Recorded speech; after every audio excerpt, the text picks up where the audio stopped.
Welcome to the Positively Star Wars Senate podcast. This is Obi-Wan Kenobi. May the Force be with you. Looky, Senator. There's a Jedi arriving.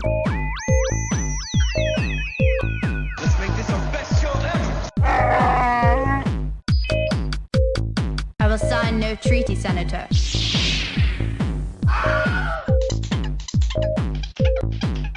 I am the Senate. This is the way. Hello, Star Wars fans, and welcome to Positive Star Wars Chat, because this is the Positively Star Wars Senate podcast, coming to you via the power of the Force and with a little help from Skype.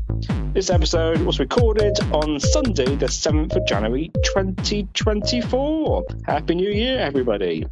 Or if you listen to this in the future, it could be another Happy New Year, couldn't it? It could be any year.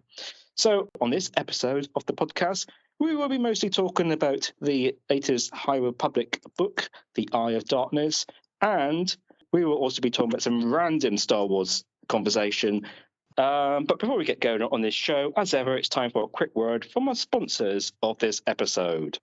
Burger Chef introduces Star Wars Fun Meals for your kids.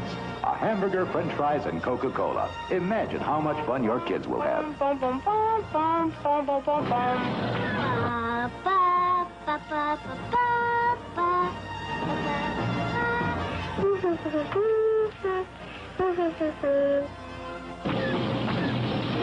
Wars Fun Meals. Collect all 7. Only at Burger Chef. And it's thanks to the sponsors who help keep the lights on, food in the cupboard, wheels on the road, voice on the airways, and of course paying for our D+ subscriptions. Before I introduce the fellow senators, we have a quiz question. So to keep you thinking throughout the show, and there will be the answer will be at the end. So this is a leftover from the quiz last episode where we had the big annual end of year quiz. I don't think I asked this question. If I did, then you guys would know the answer already. So in Attack of the Clones, there were 29 Jedi who survived the Battle of Geonosis. But how many Jedi were in the assault squad to begin with? So have a think. The Armorer. The 29 Jedi survived.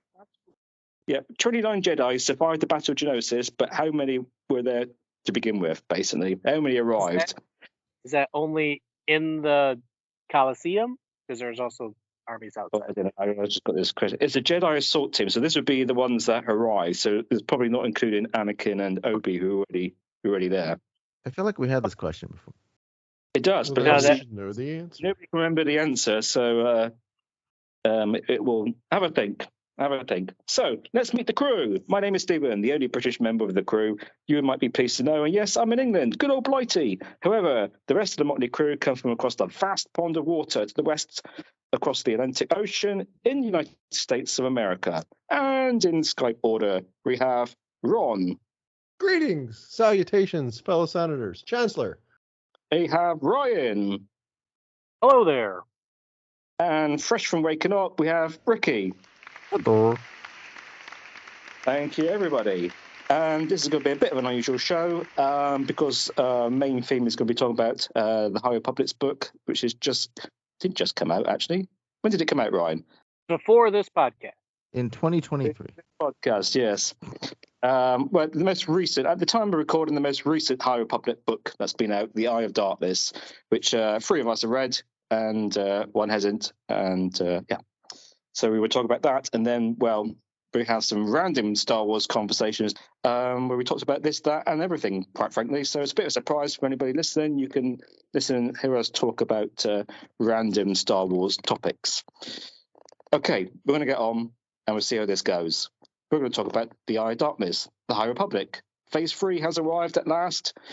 We're on the last straight, and it's Ryan who is our copious notes writer and our lead High Republic, Jedi Council member who actually can remember everything. Should we set the stage for Ron so that way he knows like where we are in the story? I was just getting ready to say, yeah, please do explain that we're in phase 3. A quick recap of what phase 1, phase 2 was that we're in this phase 3 thing. Previously So- on the High Republic. So, exactly, I guess. That's that. So this is the Eye of Darkness. We're now 1 year after what would be considered phase 1 of the High Republic. So we've had the attack on the Valo Fair. We've had the crashing of Starlight Beacon, where we lost several Jedi Masters.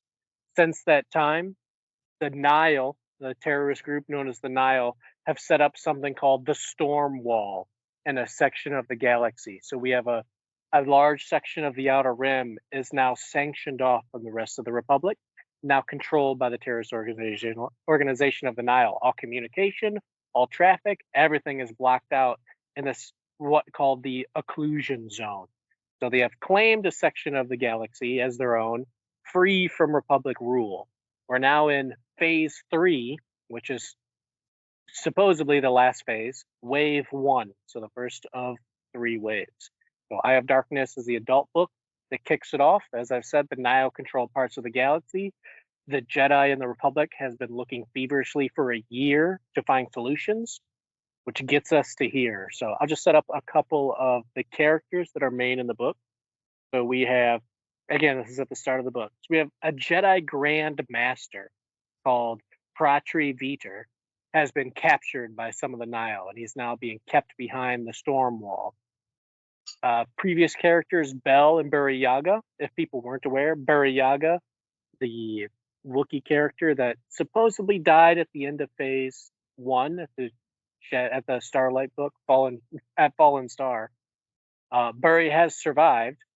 He's back. Bell and Buri now patrol the edges of the occlusion zone. They can't get to the Nile. The Nile can leave and come from the occlusion zone as much as they want. So the Jedi and the Republic almost feel helpless. There's nothing they can do. They can't get through the wall because it destroys their ships as soon as they try to go to hyperspace.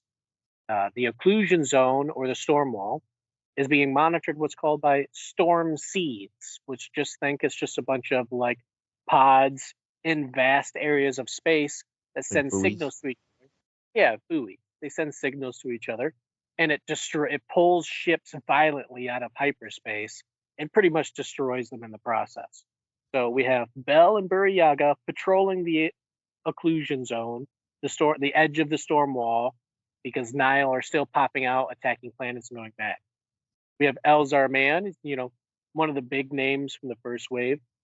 His character arc is kind of like that of Frustration. If you remember Elzar Mann, he's the one that kind of turned not to the dark side, but used dark abilities in the attack on the fair. What was the middle book? Rising Storm.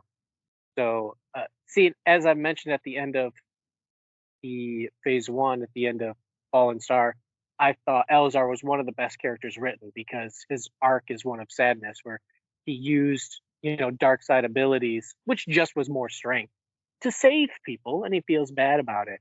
Now he's struggling with that anger because he may be outside the inclusion zone, but his longtime friend Avar Kriss, she's trapped inside of it, along with some, Porter Angle, who is another side character in the story.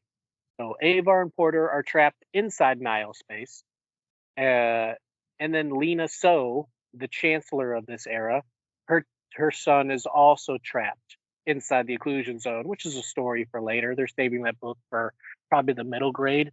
But that's how you get the general idea of the characters. So the chancellor is dealing with losing her son. Elzar is dealing with the longtime loss of his friend, trapped behind the occlusion zone, really going to any means necessary to save people. But I think it was a good setup to where we are. It felt like very Star Wars Scroll, how they set up, they're rather big chapters, but they told you what was going on. You were interested, like, oh, okay, this is where we're at. They captured a Grand Master Jedi, and if you want more of that, that's in the comics, which we may discuss. So that's where we're at with the characters. So I'll try to zoom through the story quick, and we can stop and talk about certain things or just interesting things. So I find that one of those worlds that's trapped inside the occlusion zone is Hetzel. So we all know Hetzel from the sequel trilogy as Hetzel Prime, right? If I'm not mistaken, that's the same planet. Wasn't it Hetzel Prime that was destroyed by Starkiller Base? No. What is it? It's Was there something? No, where Kaz's family was from? It wasn't Hetzel. Hosnian Prime. It's Hosnian Prime. Osnium Prime. Oh, Osnian Prime. Okay, I knew it was 8 something. So, but Completely anyway, different planet.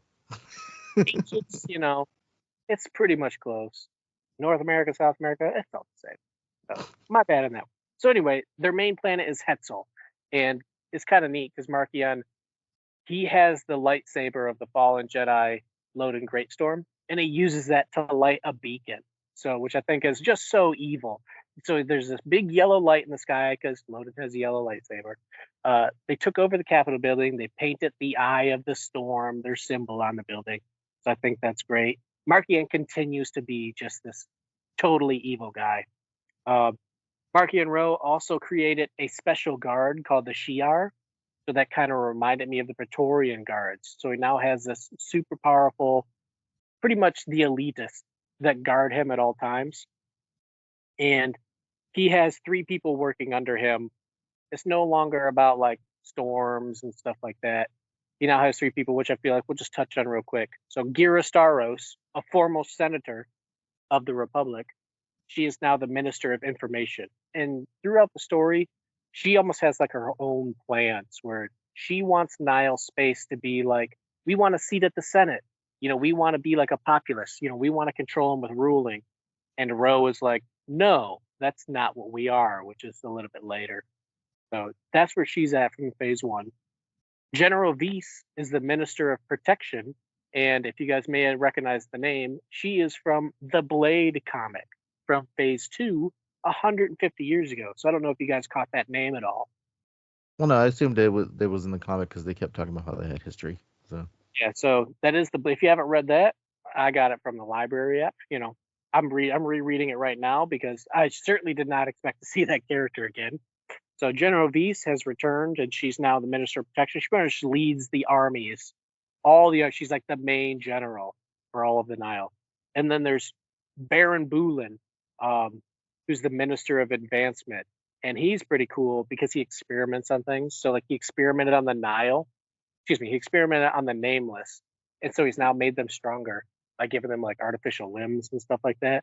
But one of the cool things that I thought they mentioned about Baron Bulin is that he has discovered a method to brainwash people to make them like totally under his rule, which just reminds me of Inquisitors. So I love trying to make little connections, between. that was in the book.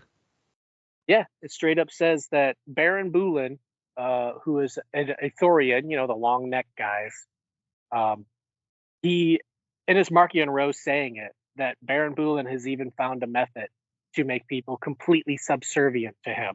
And that just reminded me personally of the Inquisitors. He straight up says he breaks down their psyches so they do anything for him in the Nile. So I thought that was pretty interesting, and I hope to see more of it in later books because that was all they mentioned. And do you guys, I guess that read phase 2, do you guys know the name Baron Bulin? Or I guess it'd just be Bulin. Not really. It sounded familiar, but I couldn't recall it. He is one of the littles from Marta Rowe, Mm. in the hand. So I thought it's one of those names that popped up, and I'm like, man, that sounds really familiar. And it wasn't until like a week ago someone said, "Oh, he's the little." So I'm like, "Oh my gosh," he's so right. It was as soon as they said it, I recognized it because I write down a lot of names in the book, but I can't write down every name. So when you're talking to side characters from the street who I don't think much of, I don't write it down, and I'm like, of course, he now leads the Nile in all of advancement, and I totally forgot who the character was. Yeah, I do like the idea of those 3. So continuing on with the book, I'll just try to hit some of the main points here. So Avar inside the occlusion zone, she steals a bunch of grain while trying to help people because the big story with Avar and Porter, both inside the occlusion zone, is they feel like they're not doing enough. Like they try to help, but by the end of the book, they realize it's not enough. Porter Engel is just surviving. He's just getting by. He might help someone here and there, but he realizes he has to get word out to the Republic how bad it is because the Nile's like, hey, everything's cool, it's fine. And Avar is like stealing grain and helping people, but there's a big moment in the book where she goes through all this work. She has giant space battles and she steals grain. She brings it to this planet. They're like, is there any more coming? Because this is only going to last 2 weeks. and it crushes Avar. So again, that's a really Those good. people were so like not. I wouldn't know how to. Appreciative. I mean, it's a valid question. Like, okay, when's the next shipment? She's like, well, what do you mean? And when you're going to feed a city. But then he's like, why don't you just plant more? And they're like, well, our religion keeps us from planting in the ground. Like, well, then you guys are gonna die. Luckily, Ricky's not the leader of the planet. He's like, well, then die then. So yeah, it is a wake up moment for Avar where she's like, I have to do more than just help one person or two person. I have to go directly for Marchion Ro. And that was pretty much like the first third of the book was like, you had Jedi that were trapped behind the Inclusion Dome that were trying to get out, and then you had one like Elzar trying to figure out how to get in because they can't get communications back and forth at all. Like they're trying all these different things, and anything gets nothing gets past out the buoys or whatever, the beacons. So any communication they try to just static, nothing. So all gets canceled out. So good starting character arcs for. I like that realization by Avar. I did like that Marchion was using the mouthpiece of the main reporter, I guess, for the galaxy, who was like the reporter that was reporting on Valo when they were doing the fair, right? Wasn't she with the Chancellor? Yeah, Rin. I think it was something like Yeah. that. Yeah. And now he's using her to like use this propaganda and say like, oh well, everybody's fine behind the Nile space. We're not ruled by the Republic here, so you can be free and be whatever you want. And meanwhile, they're being like terrorized and like pillaged and having to pay tributes and getting all their farm stuff taken and all their crops. So yeah. It's Ro definitely continues to just be pretty much a total jerk, making them. They're like, oh, look, you're free of taxes. Now we'll take 1/3 of your food and stuff like that. Yeah. Like, they're tithing. I'm like, come on, man. Really? Like, I really hope you have a big old battle to see you put out. Because he's great. I really do. I thought Elzar and Bell, they both had great arcs. While they're separate the whole time, they dealt with anger. And this is what I love. I love seeing Jedi humanized. Because it is difficult. You can't just bury all your feelings all the time. Elzar is working to the end of the earth, and he almost goes too far, and he puts people's life at risk. And same with Bell.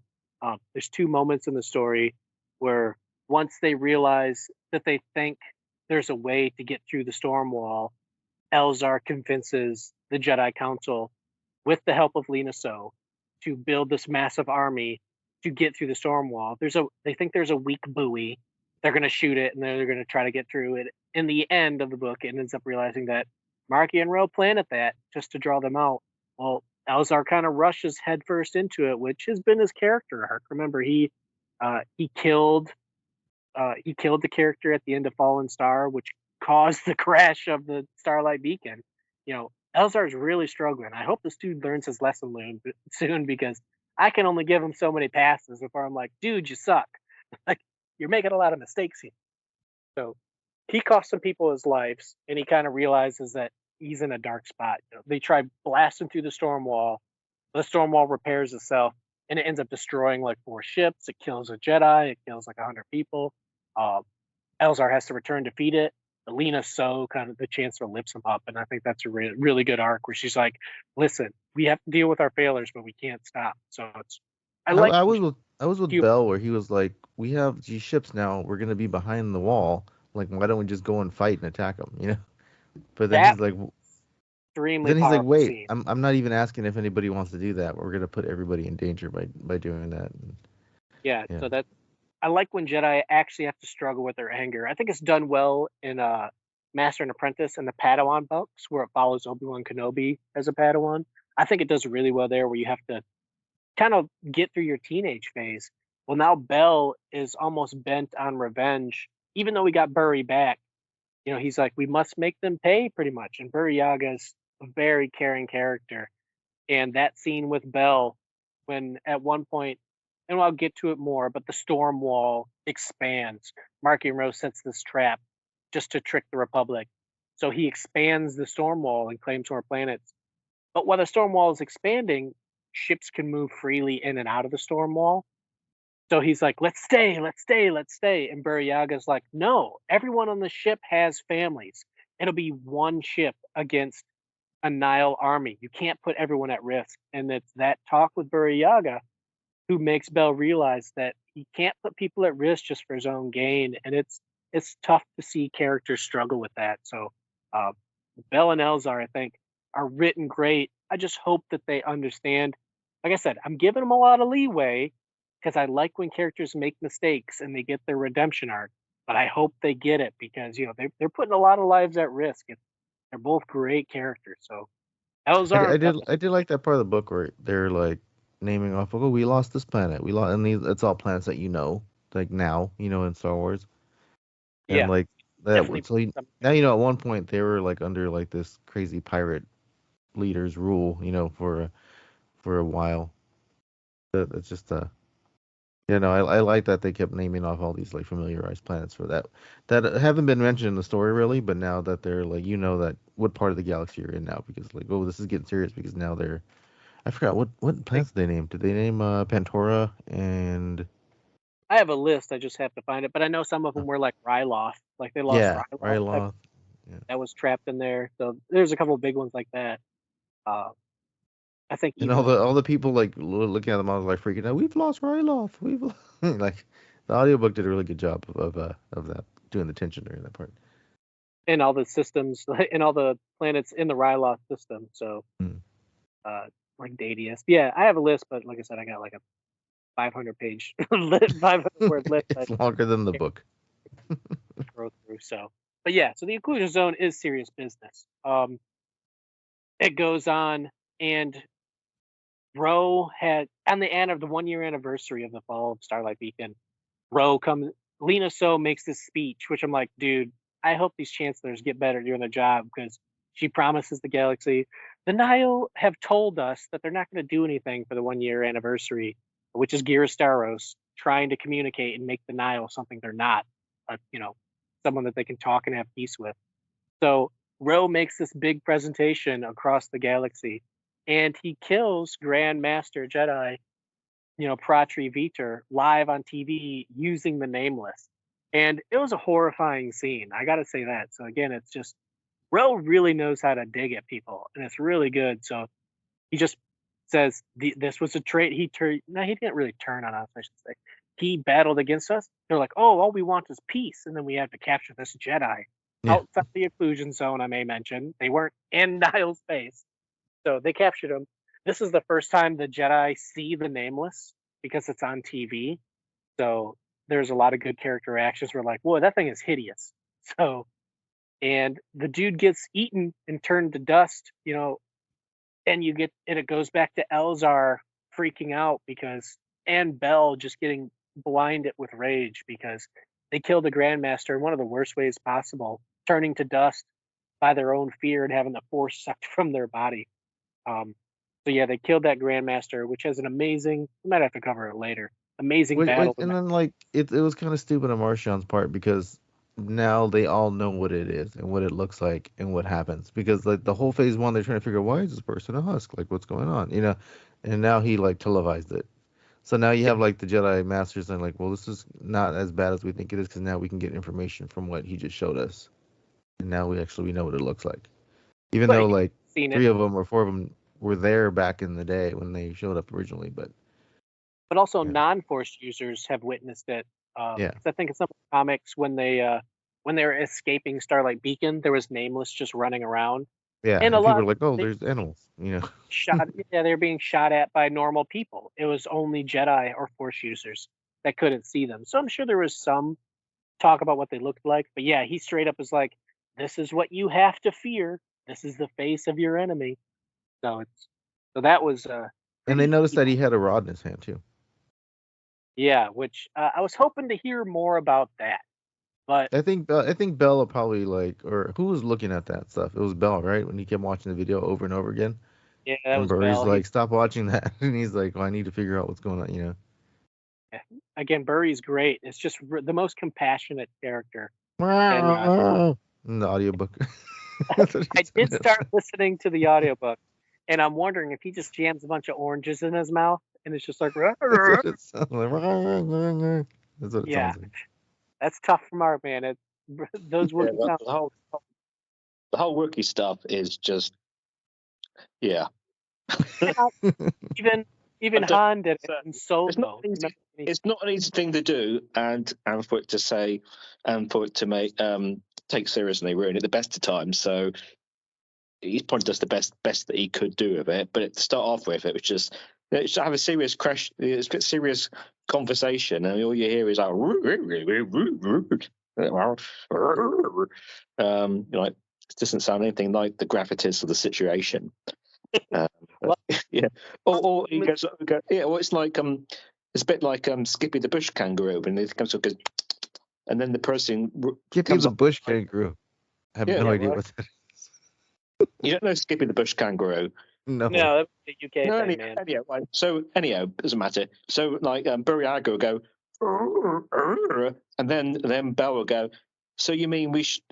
So what you're saying is we should do this, then do that, and do this, do that, and this and that. And you only said like one word. But yeah, that's just the way. That's the way Shiruki, whatever it is, Shiruki works. I suppose one growl means 2 or 3 sentences. Yeah, I mean we've seen Han try to use Shriwook also in Solo, and it sounds weird, you know, not easy for humans to do. So, but let's see. So Ro kills Veeder live on TV, and that pretty much pushes everyone over the edge.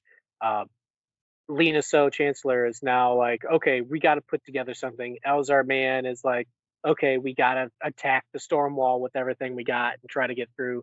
So, and like I said, in the end, it was all Ro's plan. He was going to do something so terrible that they had to react, and he was just going to act like there was a weakness, and then he ended up blowing all the ships anyway, just to laugh in their face.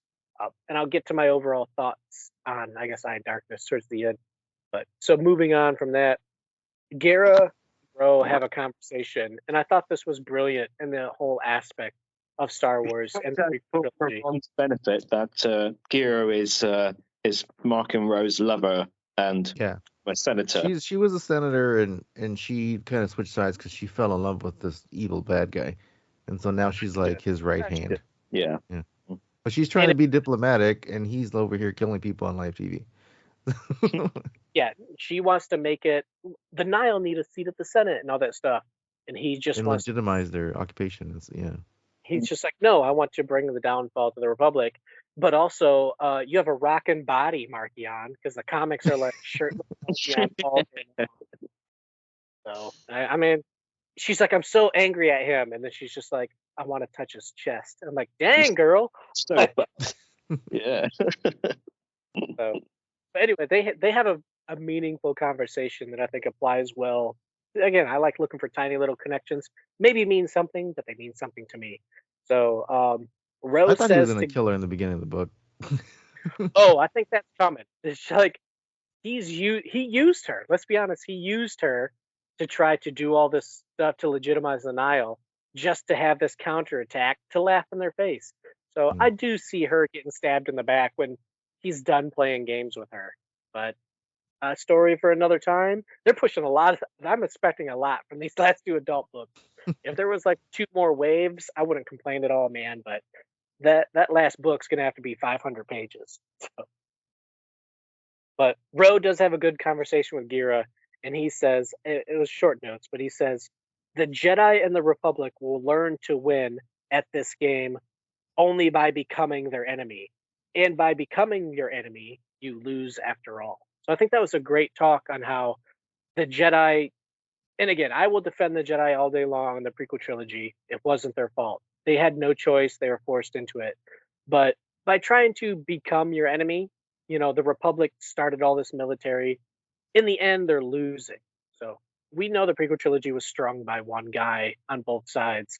But in this, what the Nile are truly doing is he's twisting the entire Republic. They didn't have a defense coalition before the Nile. They did not have a galaxy-wide army until the Nile. So he's convincing the Republic to become their enemy.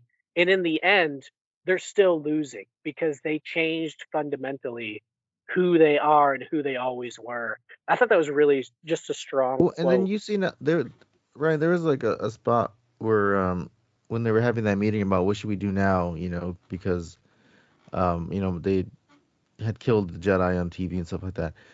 And like the Chancellor's like, well, we need to attack and do this and that. I believe it was at that point.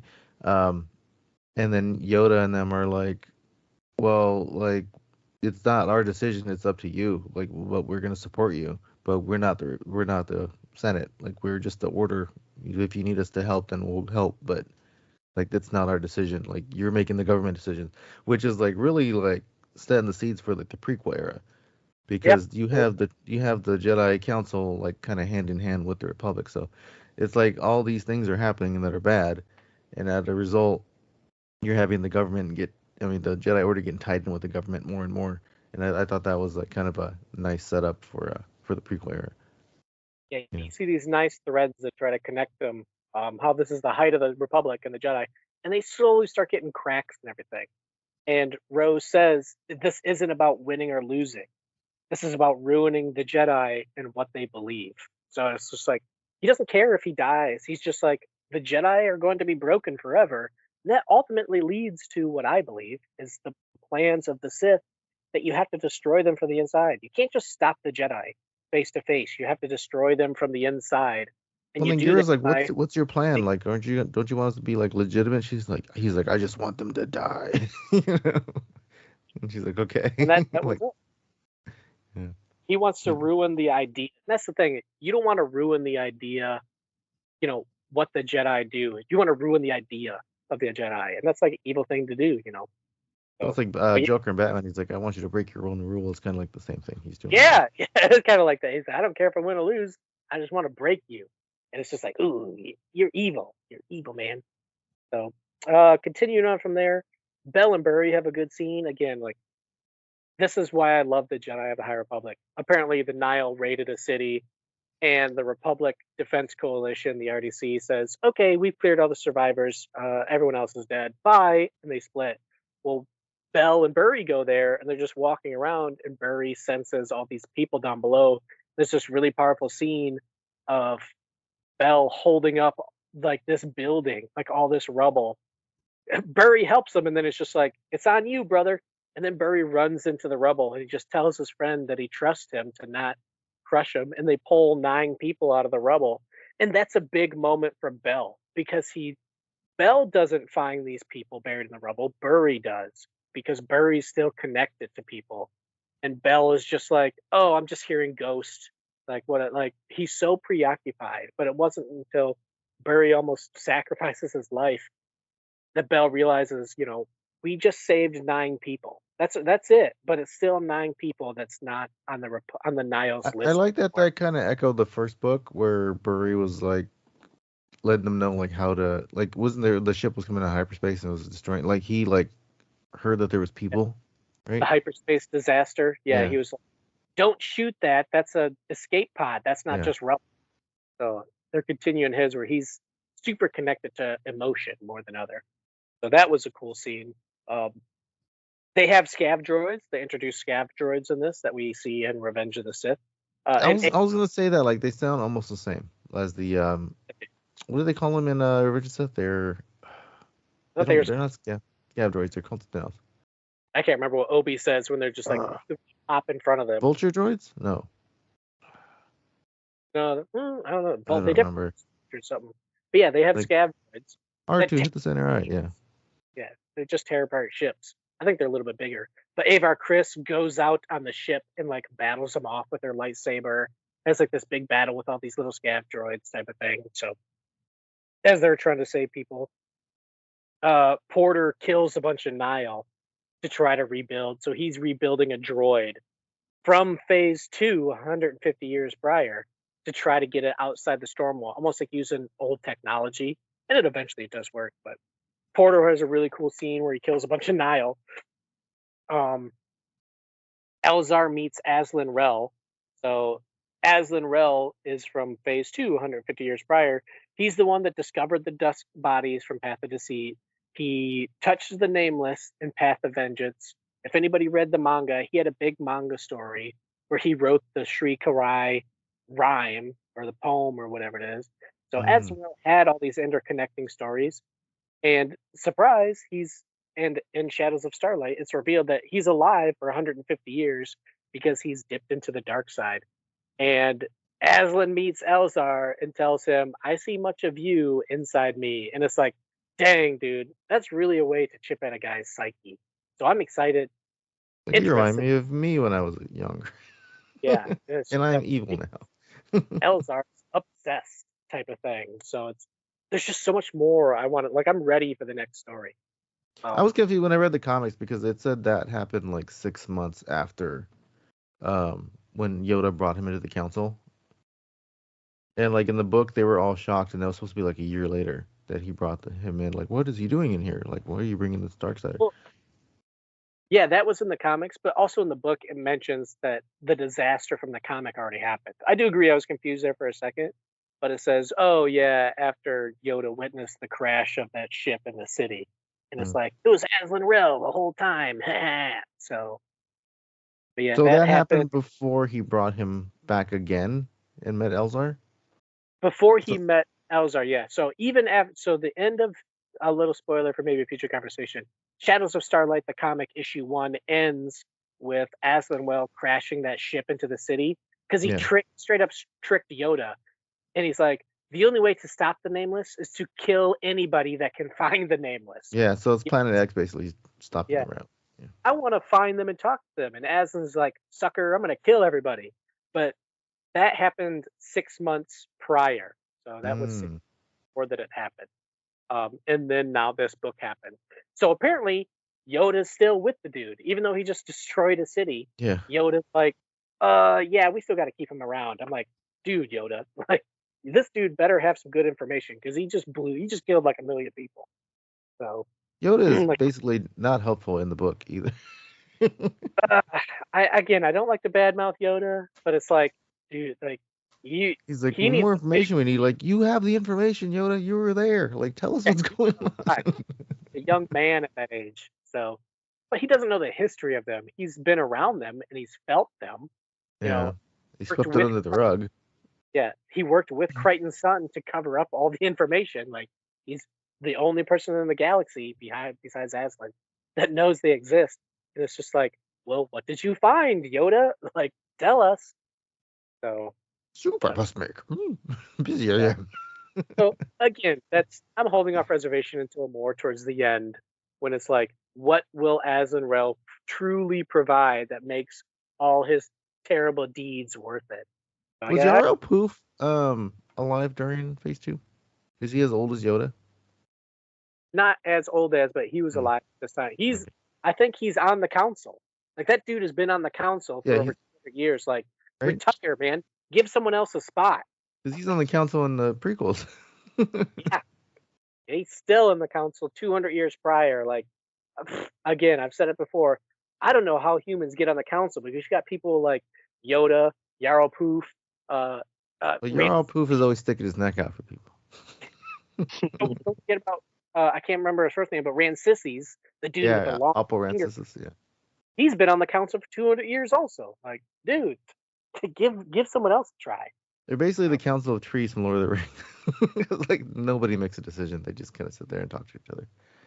Yeah, it's frustrating hearing all the scenes with the council because it just seems like they just sit there and like, oh, well, we can't do this. And then we can't, like, oh my gosh, guys, like, pick something to do. Like, it was frustrating. Yeah, there's definitely a big discussion where it's should we or shouldn't we join type of thing. So, like I mentioned, they discovered the weakness in the storm wall. They tried to attack it, fails terribly. Roe uses it as an excuse to expand the storm wall and pretty much laughs in their face. Um, Elzar is pretty much as if the dude couldn't get any lower. He's even lower. He records a message for Avar, and by a MacGuffin, he records it on an old recorder that only old technology has. And it just so happens to be that Porter Angle was building a droid that can receive that message. So a little bit of MacGuffin thing. And then Avar ends up hearing it inside the storm wall, and it like reinvigorates Avar. She like breaks down and cries, and she realizes that it's important to get out of this area to rally the Jedi and stuff like that because they're kind of just buried. They don't know what to do. So, but yeah, there's a General Vice, as I've mentioned, the Minister of Protection. She is Beast. critical. awesome. in the book. Oh yeah, Yeah. I pronounce it like I think the audiobook is Beast. Yeah, I just started listening to the audiobook, so I know the spelling, but not the pronunciation. And I don't know how to spell it. So Avar drops in, and let's see, Avar convinces the reporter and another Nile to help her escape by getting a path engine to get outside the storm wall. Well, General, what'd you say, Vice is how they pronounce it? Beast? Vice? Okay. Yeah. General Vice intercepts that message, and as they're kind of getting ready to leave, she like bombs she like bombs everybody. They get up into space, they have this big battle, and General Vice goes one-on-one with Porter Engle. Even though she has an armor of Beskar, she's still able to stand against someone like Porter Engle, who's at that time one of the best Jedi, if not the best Jedi swordsman uh, around. And I like the idea that Jedi aren't the gods of the kind of galaxy, because I like that some people can stand up to Jedi if they're just peak physically trained. Cad Bane has bested multiple Jedi all the time if they're just the best at what they do and what Wasn't they she do. like? Didn't they just wasn't she called a Jedi hunter? Because Roe had his Jedi hunters, right? She has killed a lot of Jedi, so apparently she hates the Jedi for some reason. But so That was an awesome scene with Porter, because like Avar is fighting her, and then like kind of losing, and like they're kind of surrounded her and Rail, and then like the sky lights on fire, and the ship crashes, and here comes Porter like just falls out of the sky holding a knapsack and like with his lightsaber, and lands and starts fighting. That was amazing. This is at least the third time this happened in the book, and in the High Republic. Like the first time was Bell. Bell was learning, which was a super emotional scene, the "I trust you" scene. It happens in Midnight Horizon, which is my favorite scene. Well, not just Yoda, but Reef.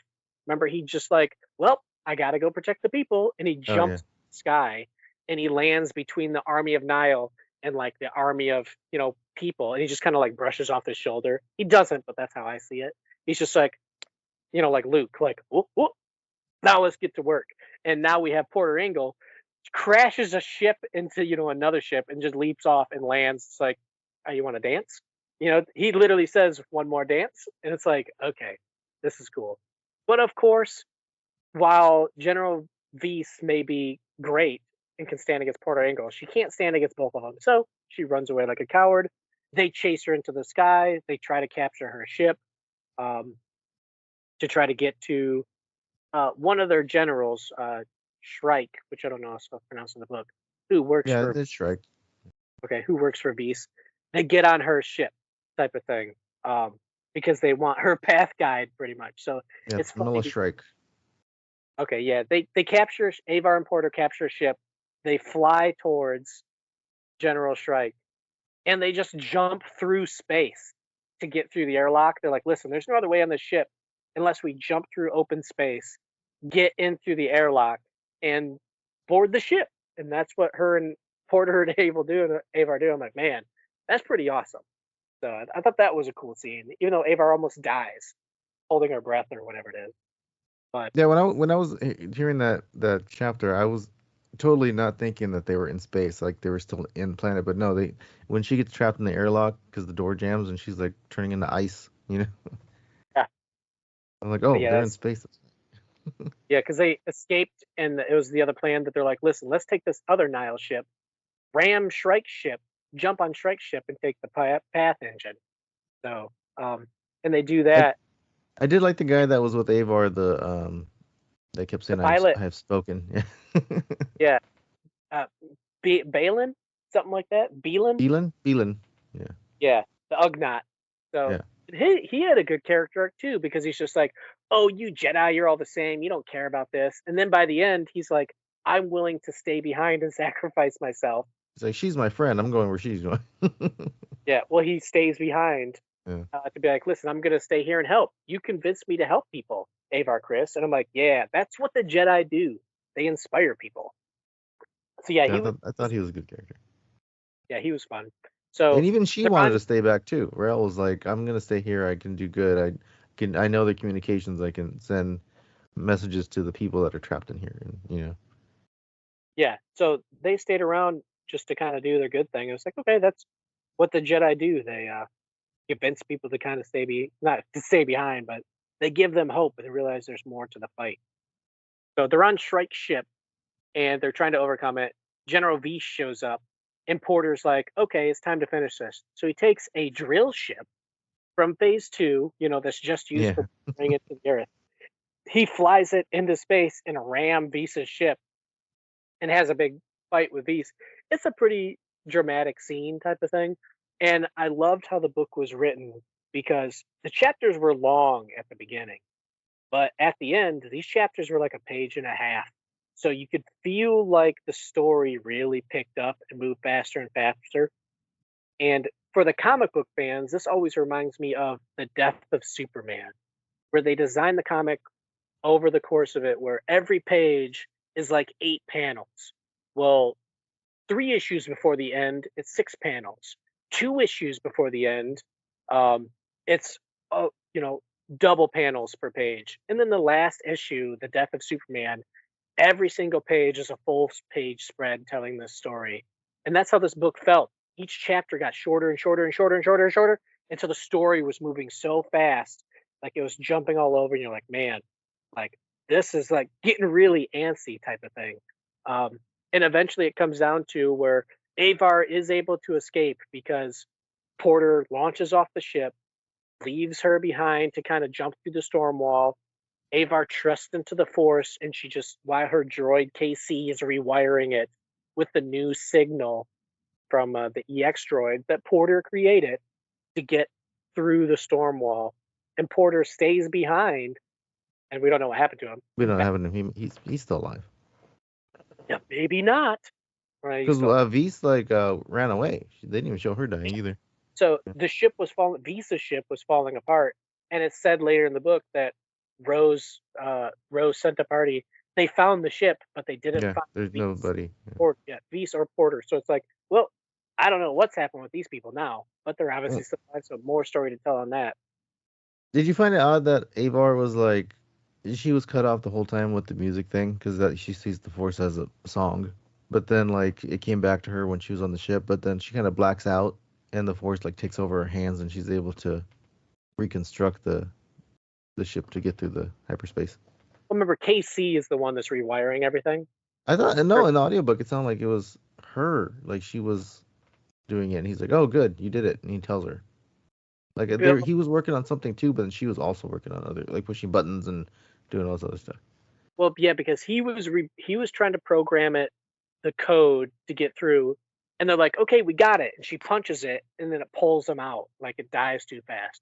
And it's one of those things where it's like, okay, Casey's like, I'm not ready, and Avar like closes her eyes, and she just lets the Force guide her, and she knows the exact moment that I guess they find the right pattern of code, and she just punches it and takes off. But I did see an earlier conversation before I finished the book, so I didn't get to look through the conversation, that she was inside the storm wall, and she wasn't, it's not that she was cut off from the Force, it's that she was so disheartened. She wasn't following it, Same with Elzar. He sees it in waves, and he was seeing an endless, bottomless sea of storm that he couldn't get out of, instead of a calm pond or something that he sees in Rising Storm, or in Fallen Star, when he kind of heals himself and gets control of his emotions. Avar's so not desperate, where Elzar's desperate. Avar is lost. I don't know what to do. I'm not connected with the Force, type of thing. It's just, but then once she starts to have a mission and she wants to save people and she has a reason to go, the storm, her song swells up in her. Well, she's lost, but Elzar just gets angry. Like he's like fully. I think he's gonna turn fully somehow. Yeah, it's not looking good. So no, when he's on the ship and then everything goes wrong, he starts yelling at everybody, and then they're like, "Are you okay?" Yeah, he yells at the scientist Kevin Tarr. It's like, why haven't you found anything yet? And he's like, dude, I'm working as hard as I can. He should have said, what are you doing? What are you gonna do? Stab it with your lightsaber? Jerk, but like that's the character. They're getting upset. And it ends with Rose saying, like, that was my plan all along, type of thing where it's like, I just wanted to throw it in their face. And then it goes to, Avar and Elzar are now reunited. They can't show emotion. They're not running up to each other hugging. That's just that the Jedi thing. But Avar thinks to herself, she is home, not with the Jedi, but she is home with Elzar. And it ends with them like brushing hands, kind Yeah. of like touching fingers. Like they're in 7th grade. Yeah, like they touch fingers as the story closes out. And again, that's a very big thing where you can't have relationships, meaningful attachment relationships. And the Jedi, and well, this could mean something for the future where they get more strict on it. Yeah, who knows where the story's going? But I thought it was like a powerful ending. And as I mentioned, my overall thought of Eye of Darkness is that I feel about it like how I do about The Force Awakens, the movie The Force Awakens. It's a great setup. It didn't give me a lot. It gave me a lot of background. It gave me good characters. It gave you general ideas where the story is going. There was nothing groundbreaking, I think, in Eye of Darkness. I think it was just a good setup, solid story that really makes me more excited for the rest of this era. Where I felt like Phase 2 did not do that. The adult books did not. They were great individual Star Wars books, but they did not make me excited for the next book in that story. Like I said, Convergence and Cataclysm brought a tear to my eye. Not gonna lie, they were great Star Wars stories, but they didn't push me to want to know more about the High Republic era. Where this book is like, man, what is Rose's plan? What is the Nameless doing? What is, what will the Republic do to get through the wall? Because the wall's still standing. Like, Well, and then they kept saying that like he's expanding the wall, and Yoda's like, yeah, but he's not going to be able to like police all those planets. Like he's gonna. It kept reminding me of like the Leia line where she's like, the more you squeeze your fist, the more plants will slip through your fingers, kind of thing. And that's pretty much what's getting set up. Is like they don't have, even the Nile are like different than they were in Phase 1. Like they're not as like crazy and just wanted destruction. They like now want like they enjoy the spoils. That's what it said in the book. Yeah, because it's also kind of teased. Like when Gira walks away at the end from Ro. Yeah, she was like had his back to him, and then he walks in and she didn't turn around. She's like, I don't care. Like I'm showing him my back. Yeah. And then, but another random Nile member comes up to Gira at the end as she's walking away, and she's like, your beliefs of being a legitimate, I guess, organization doesn't fall on deaf ears. So Yoda might be right that there's a schism forming inside the Nile, and I don't want to see the Nile end with self-destruction, even though that's kind of what Yoda's saying. They're getting too big, but you also can't just wait for them to fall apart. Well, they always kill each other in like, oh, they're fighting over the ship. Like they're always like sabotaging each other and having death matches. And yeah, that one walks up to her and she's like, whatever you're saying, like there's people out there that feel the same way you do. Because Marchion has like no plan, like for anybody. He doesn't care like if they all die. He just wants the Jedi to die. Yeah, so it's I'm wondering again. That's where it's The Force Awakens. It makes me wonder what's coming next. What's the storm wall still up? Will the Nile be able to survive itself? Is Marky and Ro, he has the Shi'ar guards and everything. Why didn't he give the Nameless to the Jedi hunters? I had no idea. Like, go hunt the Jedi. Don't take these with you. Yeah, he keeps. Oh, there's this also interesting, and it's a back-to-back chapter, so I caught the connection. But it talks about Marky on Ro. He always has like 2 Nameless with him. He has the Leveler and like another one, so he has 2 Nameless next to him. And then it jumped to Lena So and her 2 lions that she keeps next to her. And I'm like, oh, that's a good opposite look at the 2 characters, where she's kind of ruling the Republic and she has these 2 giant lions next to her at all times.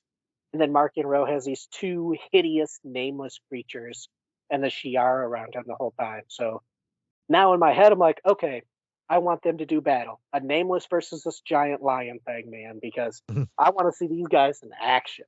So, and they're not affected by the Force, so it'd just be a straight up beast battle. I'm like, yeah, and that's the type of threads that my mind is connecting, and I hope to see it, but you never know with Star Wars because the stories can go 1,000 different ways, but they're only going to tell one thread, and that might be a story for another time.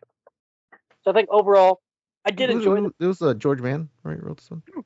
Yeah, but it was just like it was a good setup for where we're at. Like I said, they gave you the history, kind of what was going on. Shadows of Starlight fills in a lot, which we'll cover at a later time. But it's a good, solid read that sets up. And I'm just like, oh my god, I want to know about Lena So's son. It teased about that, like what's their adventures. It talks about uh, uh, Reith Silas looking for the information.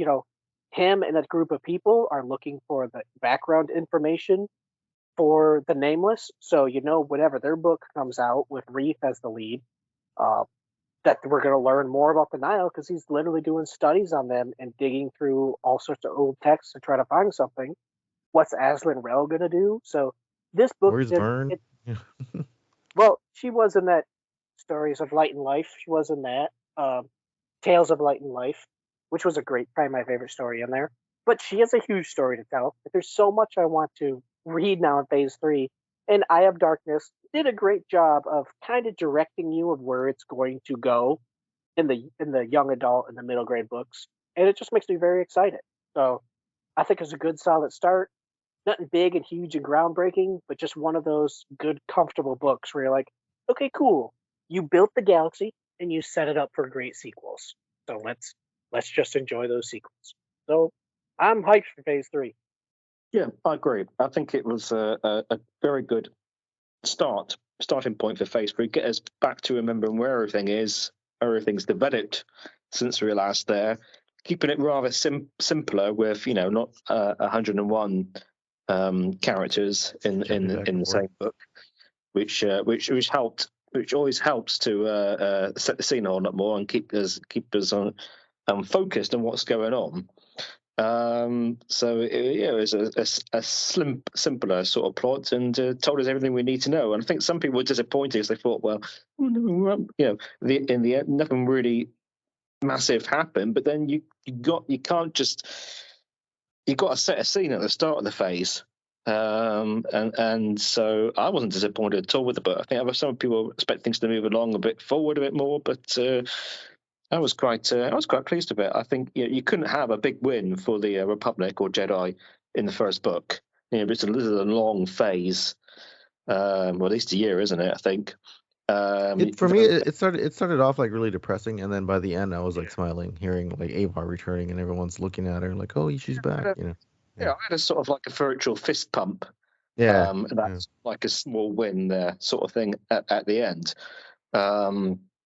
So I wasn't too disappointed by this book. I thought it did what it needed to do. Start us off on phase 3. We know what's going on, and there's a lot more to come. But you're not going to have like the Jedi having the answers for the Nameless right away or something like that, because that would just be end of story, really, isn't it? They figured out Nameless in the first book.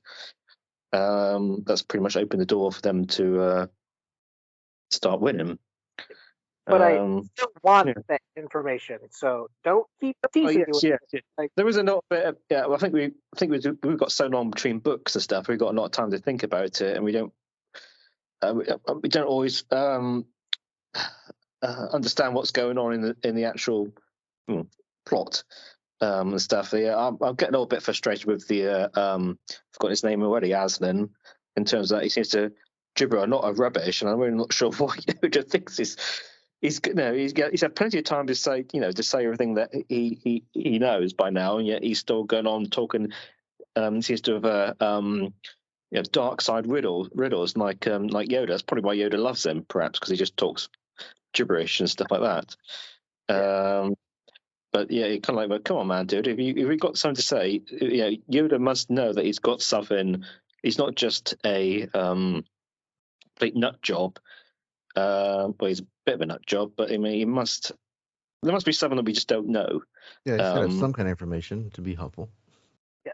Yes. So I'm being patient, but don't jerk me around forever here, High Republic. Like it will probably be phase 2, because then you got to set up all. You have the setup, you have the reveal, you have the big battle. So I'm now coming to realize that the young adult, the middle grade books may be more of setups also. So I have to tamper my expectations, but I also want some answers, man. Like I'm ready, and that's exciting. I just gotta say, it's exciting. Exactly. We don't want to take down the Nihil in one book, so it makes sense that the last wave is going to be the big attack on the on taking down the Nihil. And this is Yeah. first I wave was looking just- at the clock when I was listening, and it's like there's an hour left, and like Marshawn is still like sitting there. I'm like, okay, they're not going to attack him in this book, I guess. No. Nope.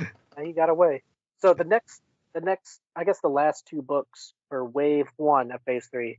The next one is January 30th, the middle grade book, Escape from Valo, which is apparently the only character that I seen mentioned was Ram, which could have Reef in it and a bunch of others, but apparently they're on Valo, trapped around the inclusion zone. So they might remember Ram, I think, is from Valo.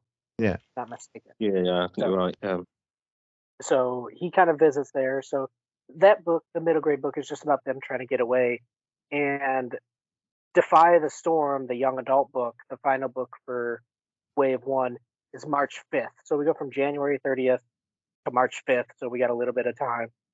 And that one is with, surprisingly, I thought it was going to be with like Wreath in them, Wreath Silas, but it's Vernestra Rowe and Avon Staros. Gira Staros is that's another arc in the story. Gira, who works with Markion, is like, oh, my daughter hates me because I'm dating this hot bod terrorist. But why does my daughter not like me anymore? So Did now she die? Avon? Yeah, I thought Avon her died. girlfriend died, didn't she? Who was the Wasn't one her- that Elzar killed then? Oh no, that was I'll have to look back, but it wasn't Avon. It was a Nile person. Because they were the ones that originally kind of destroyed everything. And then she's like, yo, we screwed up. We got to fix this. I thought that was the Staros too. So I thought that was a Staros. Yeah. I think so, but it wasn't. It was an older Staros, though. It wasn't a younger one. Yeah. I've forgotten now. But yeah, I'm surprised that Vernestra is being promoted. She's been in the young one adult book before, but mainly she's been the driving force in the middle grade. But she's being promoted to like the young adult book. I'm like, yeah, because she's got a big story with her, so I'm excited to kind of read that. And then Vern's Padawan died, right? What's his name? He in Tales of Light and Life, she said, They and I said had he no died. idea that he dies. I'm like, oh, I had no idea. It's Chancey Yarrow, isn't it? Isn't that the one that gets cut in half? Oh, maybe it was Chancey Yarrow. I'm getting Staros and Yarrow maybe mixed up. That's right. So, yeah, but I think she had like another kid, but Chancey was somebody too. I don't know her future. I told my but- daughter that they killed what's his name, her Padawan off screen, and like she's like, what? Because she was really into the burn in her Padawan. So I was totally shocked. I had to go back through my notes because I'm like, wait, what do you mean he died in the Battle of Starlight? Like it wasn't in the comics or nothing. It's just like, oh, that character's boring. Let's just say he's dead. We got other stuff to worry about. Like, dang. No, it's Chancey Yarrow who helped Yarrow in Starlight. But aren't they the rivals of the Staros? The Yarrows, the rivals of Staros. Is it them or is it somebody else? Who's the rival? No, it's the Graph. The Graph. The Graph. Yeah. Graphs, isn't it? Oh, they. No, that's the Graphs versus the Santekas. That was the big one. Something like that, isn't it? I know they got rival and stuff, but her child was Silvestri Yarrow, which again was in the middle grade book, stuff like that. So more crossovers. So yeah, I'm excited to see Ram again. Him and Wreath became some of my favorite characters. Super hyped to see more of Vernestra because with her appearance in The Acolyte, I need to find out everything that she's doing now to bear the character for The Acolyte. So she's going to be a big money character. They got to have plans for her if she's appearing in live action. Well, we know she doesn't die in these books. Or does she? She might be a John Snow thing, yeah. Die and come back. She gets a big scratch in her head, but yeah, who knows? Which could be from the Nameless. I don't know. Yeah, it's her announcement changed everything about the High Republic. So I'm excited to see what her big mystery is of traveling to the edge of the galaxy doing something because she got secret coordinates. I'm like, okay, cool. I want to know about that adventure. That's great being a Star Wars fan because it's like okay, tell me about that story. I'm ready for the next Star Wars story. Hmm. So it's looking good. Do we have a speaking of books? I know we had the book list for the year to come. Is there something like after? Is there something planned for like after Shadows of the Sith? Is there another book to come like after that in the timeline? No, definitely not. So the No. books for 2024 is there's not a lot of them. It's a Mace They're almost Windu all, one, right?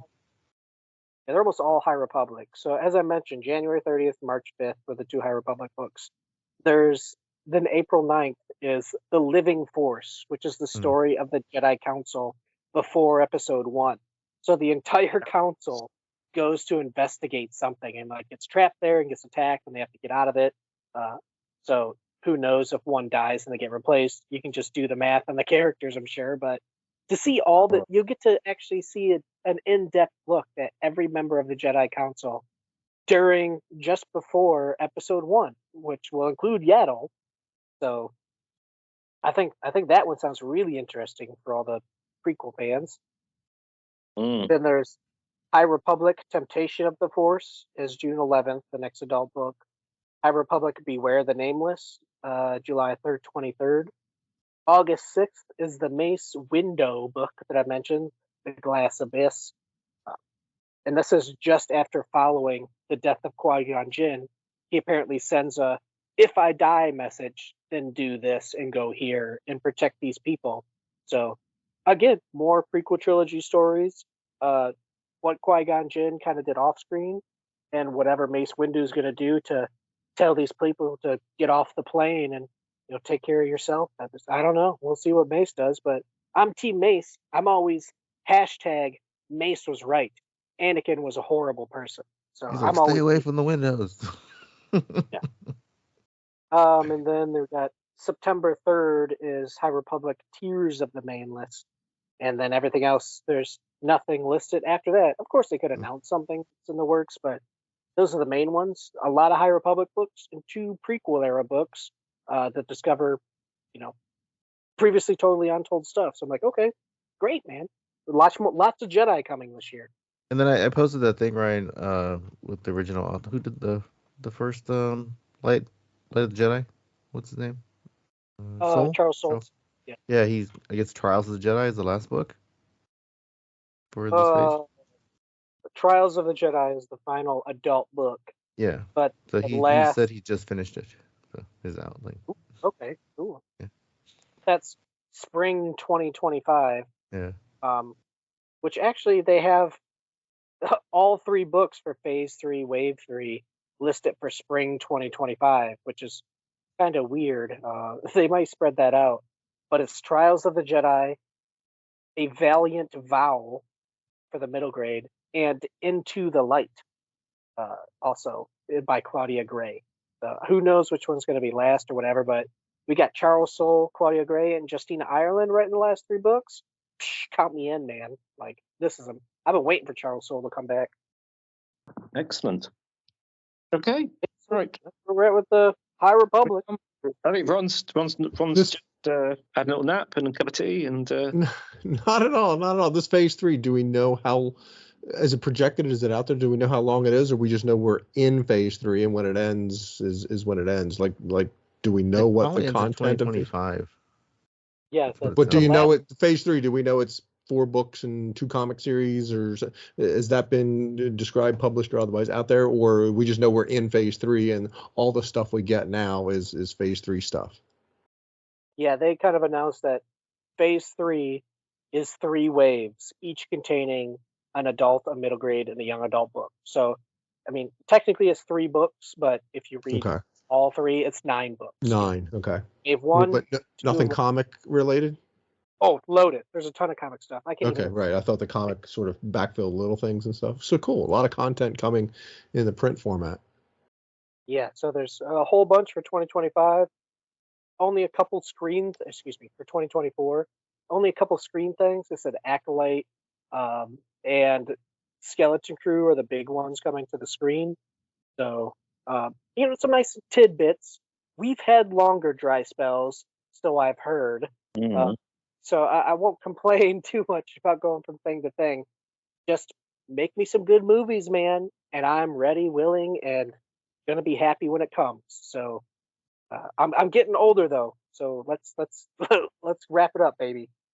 Yes, absolutely. Yes, we're right. As we get older, you kind of think, "Oh, am I going to be here at the end of this?" No, of course not. We're far too young to be worrying about that now. But I remember there's a joke that I heard somewhere about that an old lady, whenever she goes to the supermarket, she always buys ripe bananas because she doesn't want to buy them. She doesn't want to. She doesn't know if she's going to still be there. They're not ripe. She doesn't wait for them to ripen. So never buy green bananas if you're old. But we're all in the prime of our life here, and Well, if you're an optimist, an old optimist, you can buy a green banana. well, exactly. Yeah. But some Eat people, it at my funeral. some people like them green. Ugh. There are some weird people out there. You want to taste like a rice cake, yeah. Eat it when it's green. Yes. Ryan, I thought of you. New Hope was on TV last night. And while I've seen A New Hope 500 times, I don't know if I've truly watched A New Hope. Like truly watch it and look at it and see it for what it is. It is dated. It is Really? Which version were you watching? It was the and I was surprised at that too. It was on TNT. That whatever, I'd love to know whatever that licensing deal is with TNT or TBS that allows them to still show those movies while it's on Disney Plus. They wrote something into. Well, I just would love to get some backstory onto that. But it was the hand shot first version, which I was surprised at, because I would have thought they would have would have said, here, you got to do this one now. This is. Was it the McClunk version? No, there was no McClunky in it. That's what that was coming up, and I'm like, oh, you know what? I don't know if I know any of the other nuances, but I know McClunky's in there. That I'll notice that right away. And I noticed the bullet firing or the laser fires, because that's how you can tell it's the Han. But yeah, then McClunky, it's not even the newest or latest finalist or whatever you want to say, because there was no McClunky in it, and I thought that was interesting. But there was a scene, and I've known about these things. But there was a scene in there. The guy that comes in and I think he says, what does he say? We've gotten to Dantooine and there's nothing there, whatever. And she lied, and I told you she would never tell the truth, whatever. And that scene keeps going on because Vader is gesturing with his hands. Like there's more dialogue that was shot and and all that. But when you watch the scene, Vader is still talking, if you will, but the dialogue that you hear is cut off.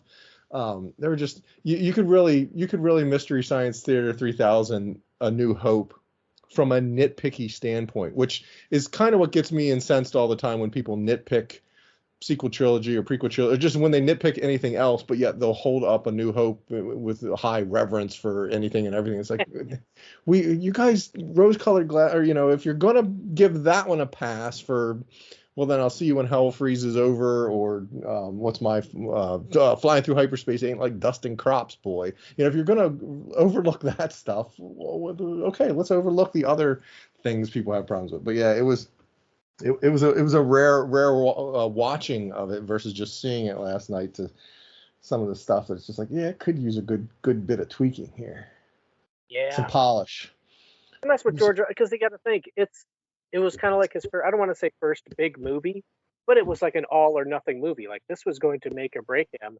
And he didn't have the backing of the studio, all that stuff. They were like really critical of it, tried changing all sorts of stuff. So they just didn't have the budget as they did during the prequels. Right. So. You could see as a filmmaker, as an artist who sees that now, knowing what he can do and just being cringy, not happy with his work, so to speak, being just a bit cringy about, oh, I'd love to, boy, I want to go polish this, I want to go polish that, I want to go fix this, I want to go fix, just all those little, and as an artist, all the little things that are, but to anybody else, they're just enjoying it for what it is, kind of thing. But yeah, somebody that lived with it, breathed it all the time, all the little fault, where all the little niggles are, the little faults are, the little things that just make you cringe and wince. But what was the other thing? I saw something in there.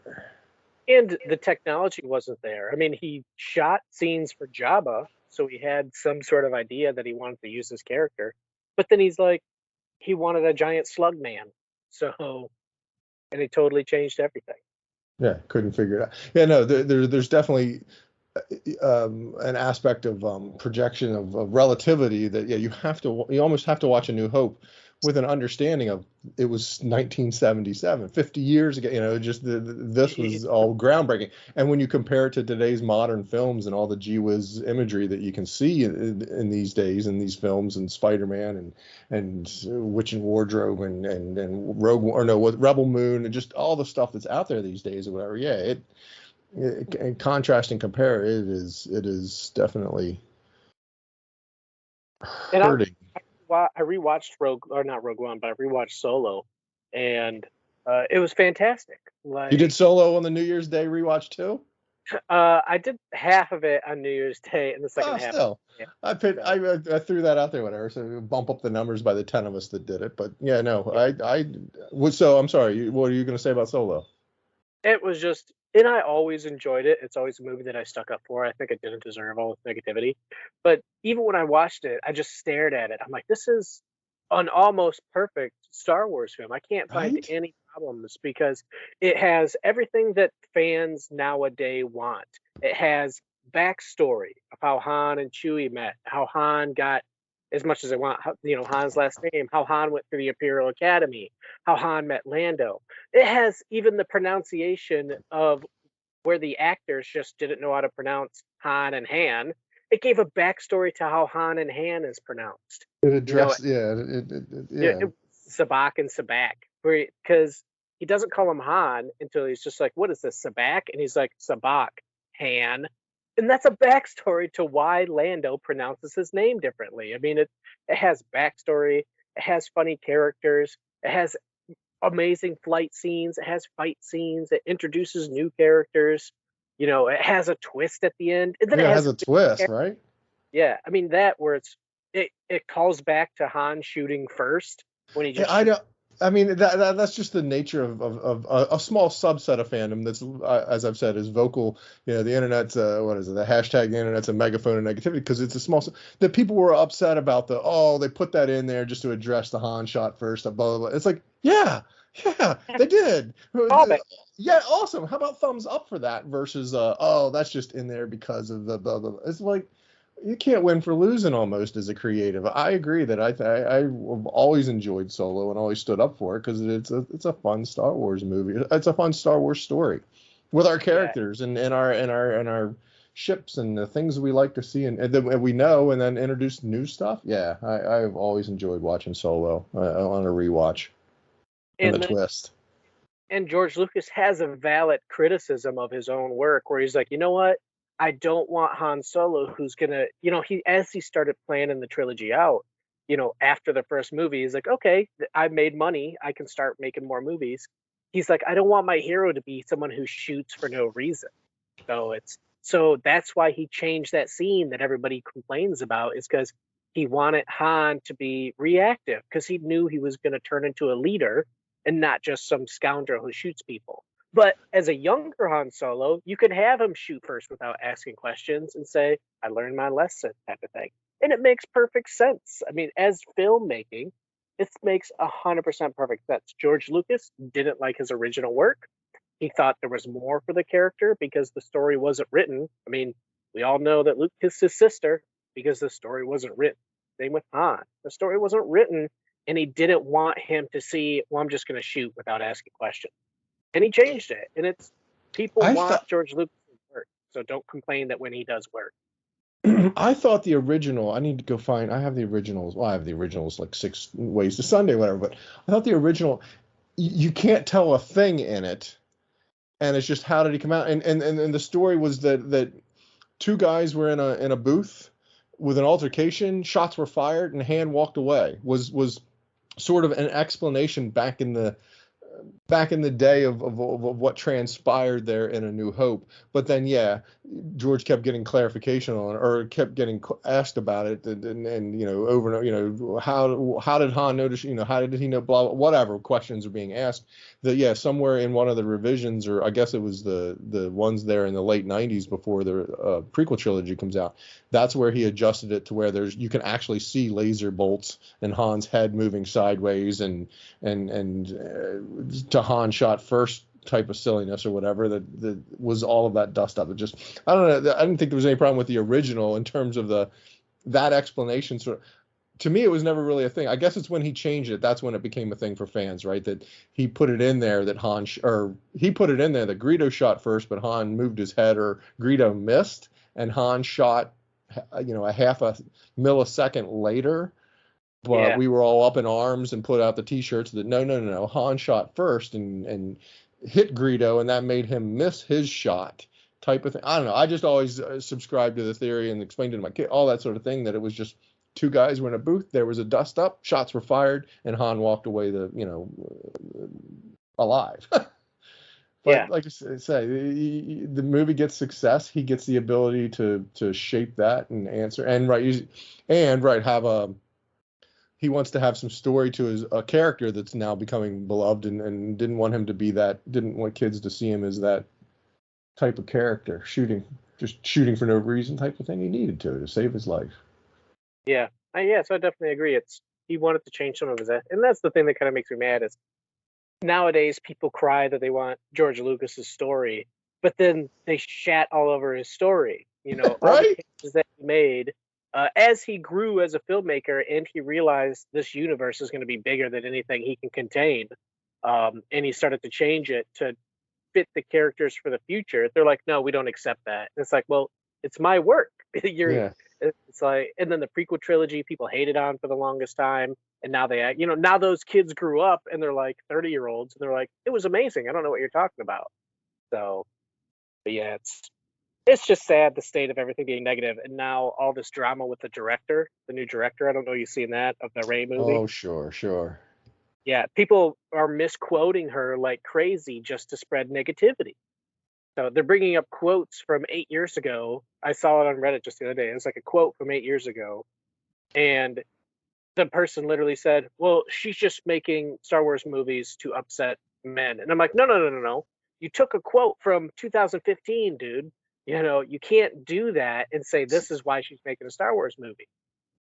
It's utterly, and I almost feel like it needs addressed, as part of the news, because there's a lot of misinformation out there. And I know we're just like a small time podcast, but it's misinformation.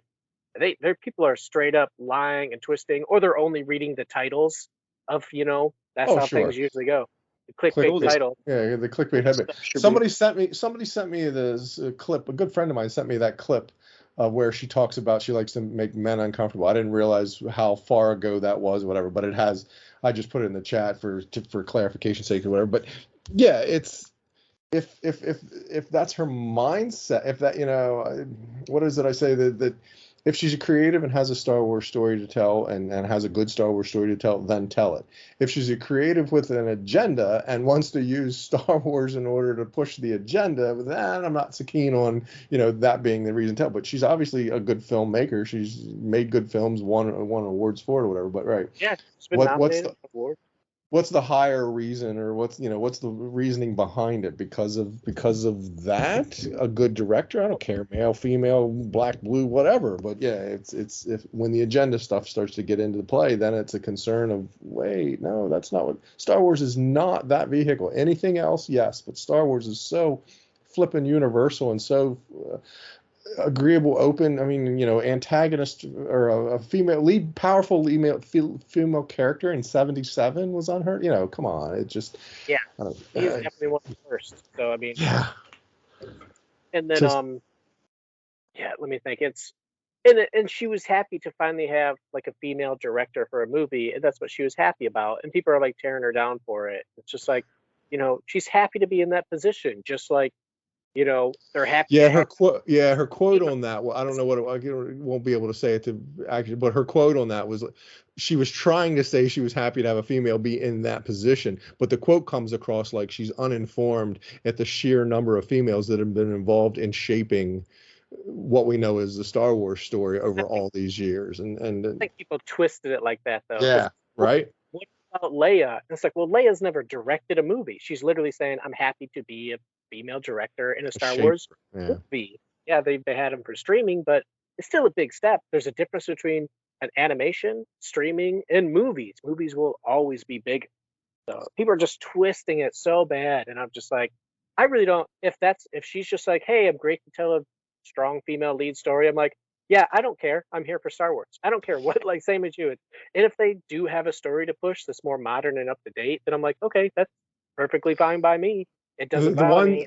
one The thing I take story- umbrage with is that female aspect of was the comments or the quotes or the my read into them is like, I want to tell, as a female director, I want to tell a female story because there hasn't one, or because guys have been driving Star Wars all this time. I'm super deluxe paraphrasing and encapsulating it, but it's like, well, while guys were driving it, they weren't driving it and making a guy centric movie. Like, she's trying to say, now I'm driving, I want to make a female centric movie, and it's like, well, wait, that wasn't the driving impetus for when the guys were making the movie. They were just making a movie, making a Star Wars movie. Guys were in the lead role, but girls were in the lead role. That, careful, you're walking a very thin line if you're trying to make a Star Wars movie and you have that sort of agenda, if you will, to make it female centric. Kind of a la, I haven't seen it yet, but what's the latest Marvels where it's all right, it's all late. Was that what the story needed, deserved, and warranted, or was that a dash of wokeism sprinkled into that movie because of the times? And that's what I really don't want to see in Star Wars, obviously, is that kind of agenda-fied sign of the times-ish type of stuff. It's so much more universal than that. It deserves better. Well, people can put a label on it like that, but it doesn't mean that's what it is. I mean, I heavily follow all of Marvel, watch all the streaming, and the story made perfect sense. I mean, just because the villain was female and the three heroes were female doesn't mean that there wasn't a story. And there was still a great story. It doesn't mean still a good story. Yeah. I haven't seen it. I'm anxious to see it. So, right, if it's still a good story, well, then I don't care who's what. Right? That's not what matters. Yeah, and it wasn't. Can it be a story for like strong women? Yeah, that's what Miss Marvel streaming show was. It taught me something I never knew about that section of the populace. Like, I never knew about all the. I didn't even want to try to mess up what it was about. But when they had all the big fleeing of the country after UK pulled out or something like that, because they've been under oppression by the United Kingdom forever. Sorry, Stephen, whatever it was. But I don't want to slaughter what actually happened with the history because I'm not 100%. But I learned something from there. So I appreciate when companies bring in stories that I didn't know anything about. Just like how, what was it? I think, what movie was it or TV show? But, The Watchmen. When they had the streaming Watchmen, when they brought up what's called Black Wall Street, whatever, like, I can't remember the state it was in. I was like, oh, that's interesting. My wife's like, that's real, right? And I was like, what do you mean? They're like, yeah, people stormed the city because it was run by successful Black people, and they burned it to the ground. Like, they set back generations of wealth and people and then took the land and built houses on it. And I was like, what do you mean that's real? She's like, yeah, that actually happened. And I learned something from it. So if it, stars people of all sorts of different races and stuff, and Native Americans, like this recent Marvel What If story had a new Native American character, I learned all sorts of stuff, and I love trying to learn more.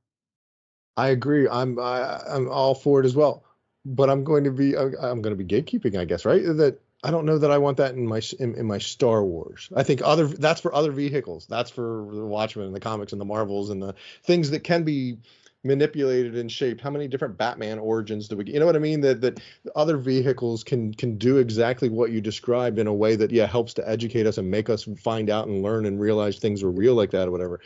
But I don't want that in my Star Wars. You know what I'm saying? I don't think I guess what I'm trying to say is I worry that she, maybe not her specifically, but others would be like, oh, if I could just get into Star Wars, because it's so big and so popular and so pop culture, I can really help to shape, change, or make somebody aware of Black Wall Street type of mindset. You see what I'm saying? That's what I would fear and don't want to see someone getting into being able to create or make a Star Wars story so that they can then push their agenda, I guess, or push some sort of thing like that. That's where I, with a very broad stroke, want to paint that Star Wars is above that. That let that stuff be for other vehicles.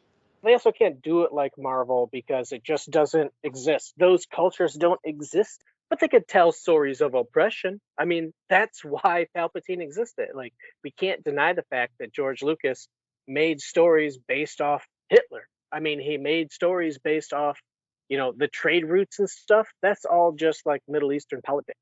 Like, that's all it has deeper meanings and all that. And George Lucas was very forward thinking because he wanted Luke to be female, and theaters pushed against it, but he still made an extremely powerful, strong female lead. And that those terms and labels of woke weren't around back then. They just made a strong female character, and it's like, okay, cool. But if they do that today, it's like, okay, we're just making a strong female character. It's like, well, it's woke. It's like, no, we're just making a strong character. We wrote this. I think that's how it went for Ridley in Alien. They wrote the character to be a guy, and they said, oh, by the way, it's a female. Just keep everything the same. And they're just like, oh yeah, okay, no problem. And Ridley is one of the best female characters in history, if not the best. Sorry. Really, there's some, coach me up on that. So there's some history to the Aliens was originally or thought of or crafted or the mindset was that it was going to be a lead, an action hero guy type of character, and somewhere in there it changed. Yeah, they just wrote him like a normal character. It's more like guy, and it's just like, well, it's a female character. And he's like, okay, well, I'm not changing anything. The character's a badass, whether it's a female or male. I'm not going to change anything. Same with the Marvel characters. They don't make Captain Marvel to be a weak female that needs saved all the time. She's just like, yeah, I have powers and I'm strong and I don't like oppression. And I'm fight it. Right. I never got that aspect of the female's weak and the male. No, they're just, that's the character that has the powers. That it happens to be male, but I guess that's coming from my male point of view that I've never really noticed it because it's always been my male, or the characters were always that male with the powers, whereas the females ones with power, and they were halved or what, like a Catwoman. Well, no, what Superwoman had. Yeah, just they created it to create it for the females. But like, to your point, what I'm trying to say is that Alien thing, right? If Alien was written with Ridley and the story and all that sort of stuff, and then at some point in time they say, well, okay, yeah, but that's a female character, and the director or whoever goes, okay, whatever, or it's a female, actor. It was, well, I'm not changing anything. It's still the character. Well, then it's still the character, exactly. Whether male, female, it's still, that's the character and the actions they took. The female can be just as heroic and capable as the male can in that role. And in case in point of Alien, proved very well. So right, Alien was not a vehicle written for, like in this day and age, wasn't written as a strong female character movie role, right? You're saying that it was written and they just somewhere they cast a female for it, or somehow. It'd be interesting to learn that bit of history, because when's Aliens is in the 80s, right? Late 80s. I don't think I know when Alien is. Whatever I was rambling on about. Aliens. So yeah, we get back to the Star Wars chat. I think we kind of talked about what we're excited for in 2024. Yeah, I guess we did kind of touch on that. I mean, we got Acolyte, we got the Skeleton Crew, I think were the streaming ones. So, but because I think some of these books you might even be interested in, Ron, because they're not all, well, most of them are about High Republic. There's a couple gems in there that cover the prequel trilogy that you might be excited for. Always excited for new Star Wars content. Do you like books on no, I shouldn't say books, but do you like stories about like the prequel trilogy? Because I know you read Shadows of Sith, so I don't know if you like stories more about the original cast, or if you're fine reading stories maybe about the prequels. Mine was I don't have the time, inclination, and the attention span to truly sit and read a book. But I have done the audiobooks on content that has been suggested as very good or in depth. So yeah, if it's a good Star Wars story, I think if it, and I've said this before, whatever, and it all does now, so I should be gobbling up all these books, whatever. But if it counts, I never really got into the EU because I understood the EU even a long time ago. George kind of said it doesn't count. It might count. It doesn't. It wasn't a truly grasped.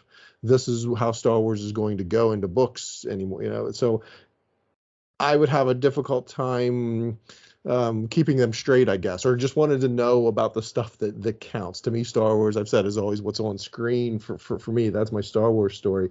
But have expanded that a little bit by taking in some of the books that are out there that do help, like that book you guys talked me into the most. What was it? Shadow of the Sith. What is it? Yep. Shadows of the terrible to even know what it is. So yeah, if I hear more chatter around even the High Republic, to hear you guys talk about it, they do sound like interesting stories. Sounds like they're doing some interesting things in a different timeline in a galaxy far away, not so long ago, or even longer ago, however it works out. So yeah, I think it's good to discuss them. I like hearing about them so that I know about them personally, but then for the two that are listening, you know, just that it's out there about. I think our Shadows of the Sith episode is a good one for anyone that wants to know what that book is about, because I thought we did a great job dissecting that story and helping to, you know, do what a podcast should do in terms of reviewing Star Wars content and dissecting it and diving into the minutia of the story and the mysticism and the how it affects our characters and how it changes, just all that. That was one of our better episodes, I think, for going over that book. So yeah, I enjoy. It must have been good because it got you to read that book, so it must have been a good episode. That and COVID, I think. If I recall, I was in a COVID funk or stuff. Yeah. Needed something, whatever. But no, it wasn't just that. It was the chatter of you guys' talk beforehand or whatever that had me read or listen to that, and the audiobooks. That's my big thing too for anybody that's hesitant about books. The audiobooks are so well done. They're not just, I was naive that way, I've said that before, that they're not just someone reading what's on the page. They are produced. They are productions. They are effects. They are inflection in tone and voice and character voices, good and bad. But you know, they are not just the written words spoken so that you don't have to read. They're productions, really, and very well done, because they got the Star Wars tag to them. Yeah. At least the ones, I'm going to say that, like, I've heard a lot, at least the ones I've all of 3 or 4. I don't even think I'm up to double digits, so I don't know if I should be speaking to the quality of them. But you guys always talk highly of them. Anything, just Google Marc Thompson, with Mark with a C. Anything by him is so emotionally powerful. It's amazing. And that's one of my ultimate goals in this podcast, is try to get someone like Marc Thompson on, because I see small podcasts interview big time authors all the time, and I truly love his work, and it's so emotional, powerful in audiobooks. So you say that, so he reads with emotion. You can hear it in his voice, is what you're trying to say? Yeah, it's like it's a drama. I mean, it's amazing. In the book that you probably, I don't know if Shadows and Starlight was read by, excuse me, not Shadows. You read it anyway, but what your audiobooks are. But he's the main guy for all the Star Wars books now. It's almost all him for all the adult books, unless there's some things that are like back to back. But he's the main voice of the adult High Republic books. Would you say he's not necessarily an audiobook reader, but he's a voice actor, because he's emoting what's coming off the pages into what you're hearing sometimes? You know what? I would say that he is a voice actor, because I've listened to audiobooks of where just celebrities or whatever, they just read the book, and it's like, you know, Morgan Freeman kind of reading through a book, and Jonathan said this, and Sarah said that. But when it's Marc Thompson, every character has their own inner thoughts, their own emotion, their own way they talk. Every voice is absolutely different and powerful. You could almost feel the emotion building up in these characters. Like, and again, I'm a visual reader, even in audiobooks. I have to see it in my mind. And right. I see the characters fight and struggle. and like tear up and all this stuff. And I'm telling you, man, he is incredible. That you Mark attribute Thompson. that to his skill set, to his telling of what's going on, that he's making that happen for you versus just a famous person's soothing voice or soothing, comfortable, recognizable voice telling you what's going on. He's actually voice acting the part so that you can paint something in your mind. That is awesome. Yeah, I've read 27 books last year. 8 of those were physical books. I'm a slow reader. It takes me about a month and a half, so that figures out. So 8 of those were physical books, and like one was manga, and the other 18 were all audiobooks. So I listened to a lot of audiobooks, and there was a point a couple months where I'm like, you know what? I'm just gonna Google Mark Thompson's name, and I'm gonna listen to anything by Mark Thompson. I was literally listening to a children's book about, anamorphic cats and dogs not getting along just to get a Mark Thompson fix. And it was still incredible because he brings emotion. And maybe I'm just getting older. I'm a family man now. I got kids. I don't know. So all this stuff meets. But it's just incredible, man. I mean, it's a story about cats and dogs. And I'm like, oh, damn, that was powerful, dude. It was so good. Getting older effects, and right, yeah, it sounds like there's an appreciation for that dude, for him, doing his craft, doing what he does it well. So there's an appreciation aspect to it that you're seeking him out, telling any and all stories. Yeah, he's really amazing. And if you find any Star Wars books by him, like you could, and I always push to use library because people can't afford, lots of time like streaming services. It's hard to get audiobooks. Maybe they don't want to do Audible and stuff like that. But libraries offer free audiobooks digitally. Like I use Hoopla and Cloud Library. Other people use like Libby to get Star Wars books to read digitally and to listen to an audiobook that you borrow for a week or two, and you can get all you want. There's 100 of them, man. It's amazing. So if you ever feel like you don't want to buy it because books are expensive, I mean they're popping like $30 a hit now. So I'm reading less and less physical books unless it's High Republic. But I lean heavily on these libraries to just get content because, that's a great way to read without having to spend a ton of money. Yeah. Like I said, free audiobooks of almost all new books. You can count me in, dude. I just download it. I listen to it while driving or doing whatever, and it makes me happy. I'm just looking up Mark Thompson. He is classed as a voice actor. From New York, he's the same age as me, 48. Oh. And he's married to another voice actor. He's been in quite a few films as well. I did one of the Ninja Turtle films as well. Oh, I actually didn't know that. I don't look at a lot of his stuff. I mean, I didn't realize. I think he was in My Little Ponies too. I might be mistaken, but it's like a convention coming on. It's like Mark Thompson from My Little Ponies. I'm like, whoa, he's the voice of Star Wars right now, man. So like, let's focus on that. Is that not bringing fans in? Like, no, I'm fine with My Little Ponies, but he's a Star Wars guy. He's definitely a Star Wars guy now, but he's done a lot of stuff, done anime stuff, video games as well. I'm glad he has a successful career because it's a tough career to make a voice like that. Yeah, I think he's had a BFA award. And honestly, lots of just being a voice actor in animation, you don't get the time to express emotion and like really give your chops. Your character may only have a couple seconds on scene. You got to get in everything you got. But when you listen to a book read by a voice actor who can emote every character differently and build the story and the emotion, and it's just like, dang, this guy is amazing. So he's by far and away just my favorite guy to just like I said, I'll just listen to. I don't care what the story is. I'll just listen to it. Yeah, I like the way Google does these things. It comes up. People also ask. And they've got like, who voices Peyton in Chaotic? Mark Thompson. Who's the voice of Thrawn? Who's the voice of the Thrawn audiobook? Mark Thompson. Who's the voice of Chaya? Mark Thompson. And I'll be the first. I've said it multiple times on this podcast. Thrawn does not impress me. I'm not really that big of a fan of Thrawn. I don't have a problem with him, but Mark Thompson got me to listen to all 3 Thrawn books just because he's Mark Thompson. I was like, you know what? It's Mark Thompson. I'm trying to learn more about Thrawn. I'm giving the benefit of the doubt. I've never given a character more leeway than Thrawn. I watched Rebels because of Thrawn. I tried reading Heir of the High Empire because of Thrawn. I listened to all 3 of his books by Marc Thompson. So it's like I'm giving Thrawn a lot of leeway here, and Marc Thompson is what made me listen to all 3 of those books, and it was really good. I got through them, so I'm glad to say I did get to listen to them. It was because of him. I have not bothered with them thus far, but we shall see what goes on with Thrawn in the current. What's coming with Thrawn's? Then maybe I'll go back, depending on what happens. Maybe 2025, because that much this year. Yeah.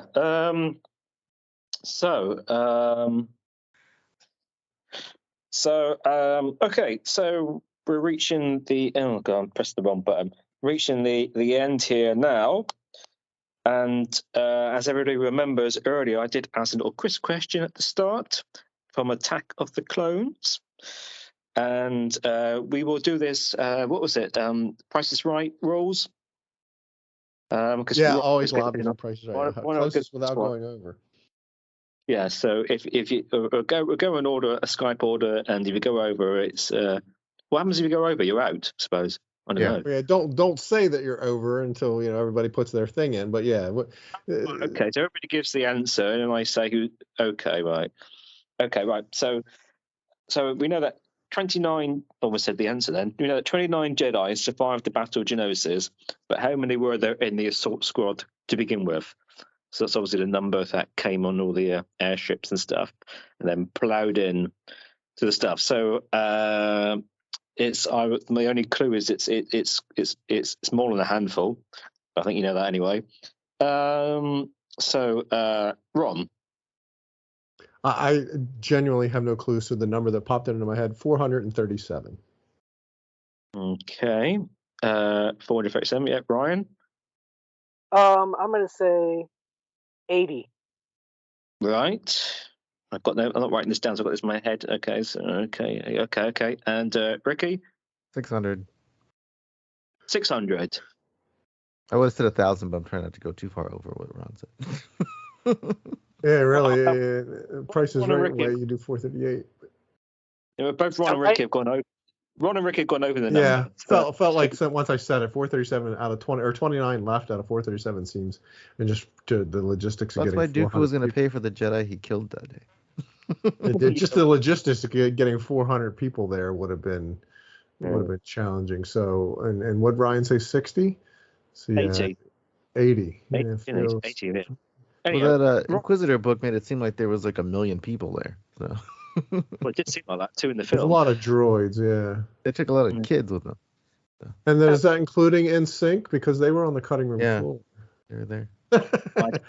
What a lost opportunity. So Ryan wins that one. The actual answer, I can tell you, was 212. I knew there was a lot lost. I didn't want to go too high. Wait, wouldn't Ron be closer? Once I said it, I was like, "Oh yeah." He went over. That's excessive, but I had no clue, and that literally was the number that popped in the head. So congratulations, Brian. You've won 7. Which is a pat on the back this time around. There's no trophy. I claim Three's trophy as my own now. Three of you just speak up now. Okay, Yes. There we go. There we go. It's been the 1 point that I needed to get ahead. Yeah, that's it. It came too late. Oh.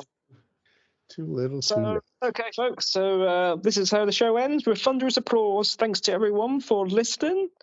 Find us on all the usual social media platforms. Remember to keep it positive. And it's a goodbye for everybody. So it's goodbye from our fellow senators. It's goodbye from Ron. Cheers. Stay safe, everyone. Goodbye from Ryan. Long live the armorer. Excellent. And it's goodbye from Ricky. Live long and prosper. And it's goodbye from me. Goodbye. All right, good talk, everybody. Thank you very much, everybody. Thank you very much. Go switch off.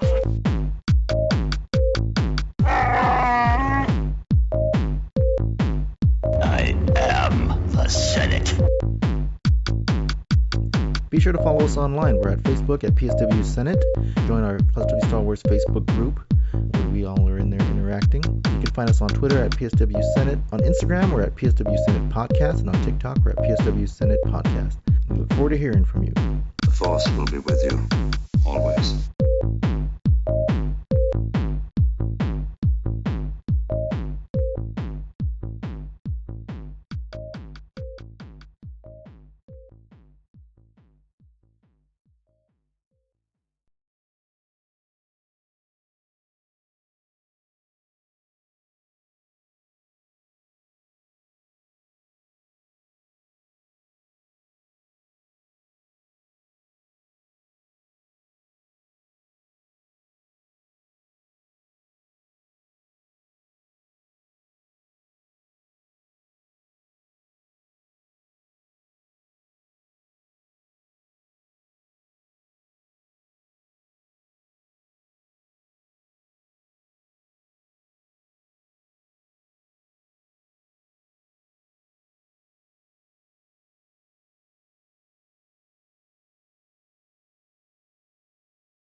Speaking of after credits, I remembered that on the Spider-Man thing. I thought I am gonna keep forwarding and forwarding and forwarding, and because I know what happens on Marvel films.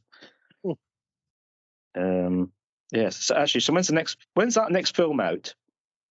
We don't know yet. Oh, we don't know yet. No. Well, that's a one hell of a tease, wasn't it? It's Okay. Deadpool. There's no Marvel movie. There's Marvel streaming shows. Echo comes out in like 2 days, which was the character from the Daredevil spinoff. The Hawkeye. Yeah, it's Hawkeye. So Echo is a character that's coming out for streaming. But as far as movies, it's only Deadpool. There's like Venom 3, but I really don't care about Sonyverse. So in Kraven. But Yeah, I thought I saw 2024 was the year of sequels, so to speak. The year, not a whole lot of new content in the slate of movies. It was all, some follow up to something that existed. But Gladiator 2, Deadpool 3, what else was it? Was just a. There's no big Marvel movies coming to the movie theater. Deadpool is the only one, and I guess that's technically Marvel since they bought the character. I would have thought about there's been a year of sequels and that kind of stuff. And there's some films that you can't do sequels to. I mean, you can't have Titanic 2, can you? I mean, They did make Titanic too. Well, I mean, people do this, but you know exactly what it's going to be, don't you? How long was the strike on for? Too long. At least a couple of months, wasn't it? So it's going to be that much of a delay for anything to come out, like at least seems like 3 months. The whole year back. Like I said, there's not a Marvel movie or anything. I mean, one. Like I said, there's just one. When usually there's 3. So, but I don't know. Not even that next Venom movie, right? Wasn't Venom 3 already in production, or they're gonna come out with it?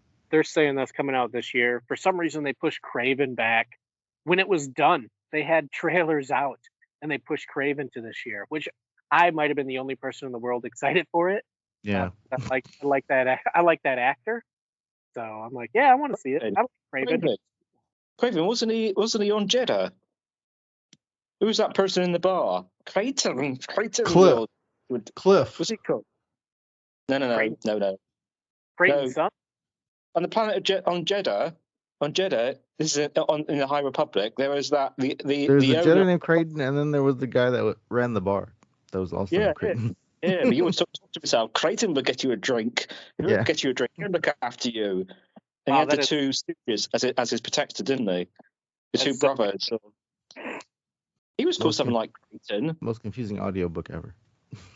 Yeah, that is probably all this talk about audiobooks we were just saying about before. That has to be the Battle Jedi has to be the most confusing audio drama I've ever. I had no idea what was going on.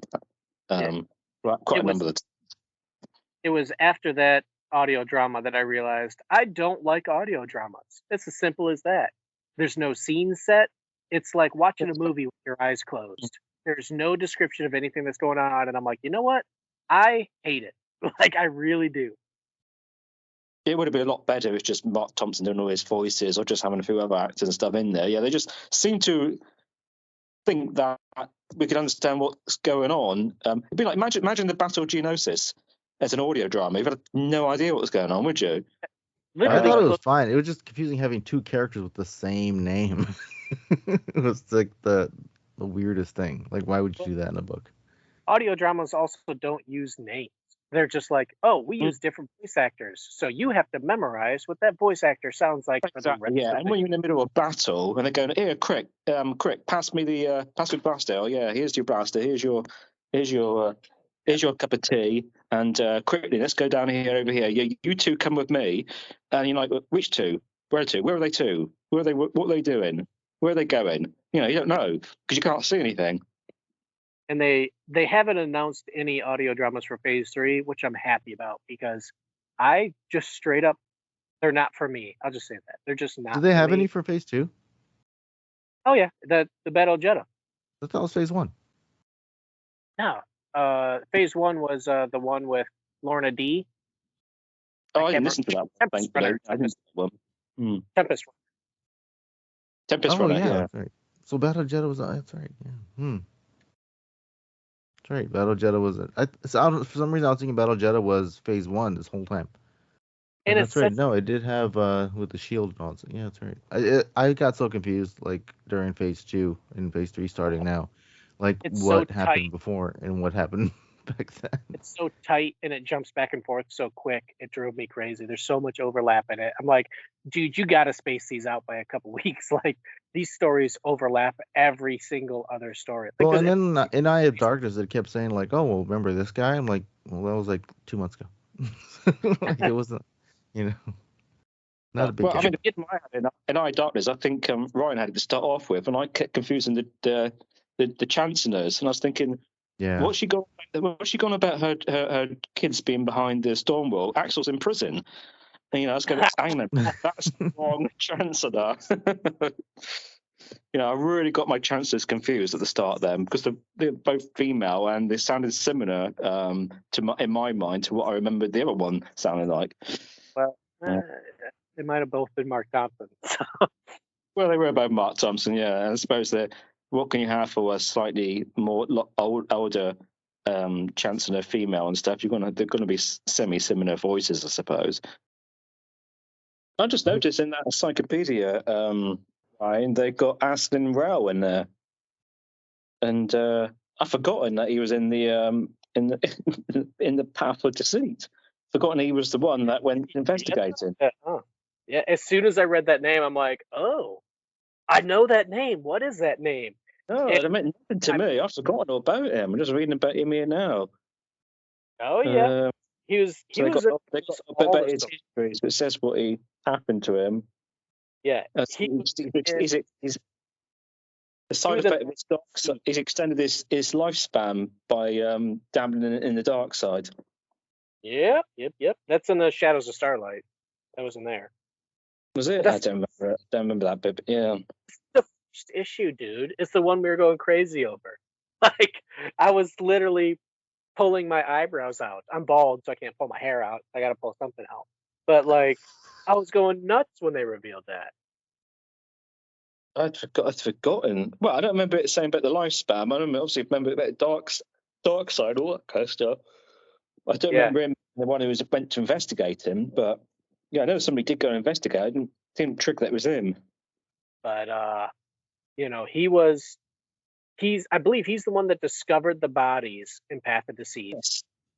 And his name was mentioned in Path of Vengeance, where he just bumped into a Nameless. And then he also appeared in the mangas, which really surprised me because my library had the mangas. And I was like, you know what? I don't have a problem reading mangas, even though it's backwards. I'll give it a read. And it was stunningly good. And Aslan Rel was in there too, also going crazy. So like, and a little spoiler, but he's the one that wrote the Shri Karai rhyme. So I mean, it's just like all this crazy stuff from Aslan Rel, who appeared in, you know, 2 different forms of media and 3 different type of books. And then they introduced this guy, and I'm like, I want so much more.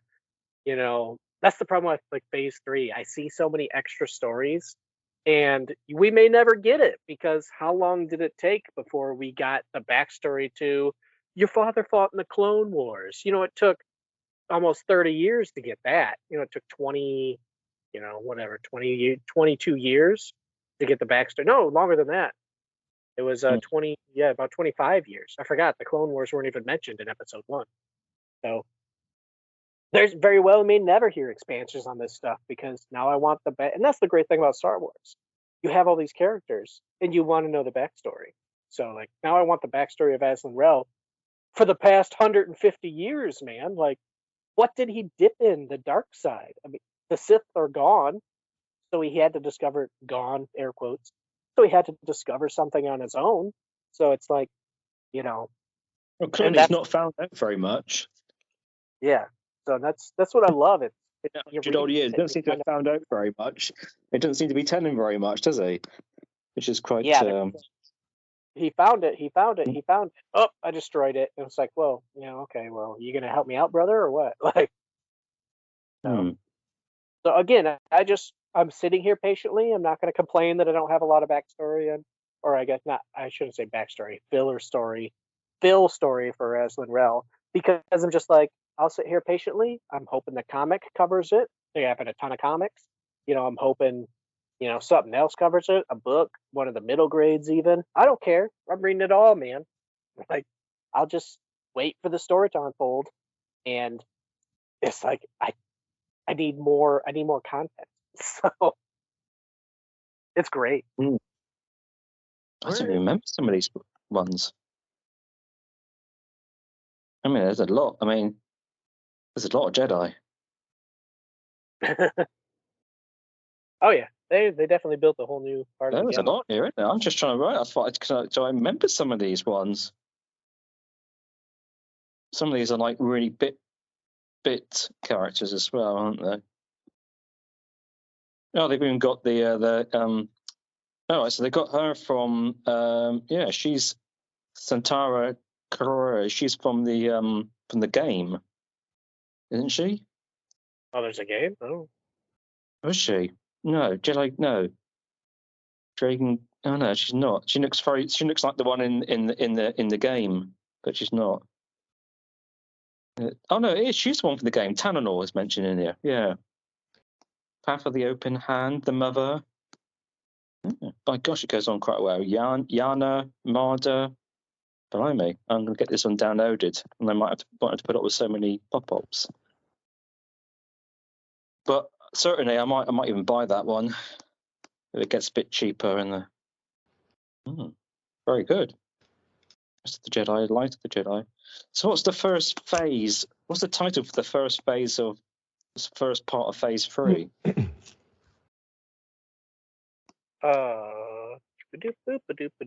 It's just come up right in front of me. Trials of the Jedi is Phase 3, isn't it?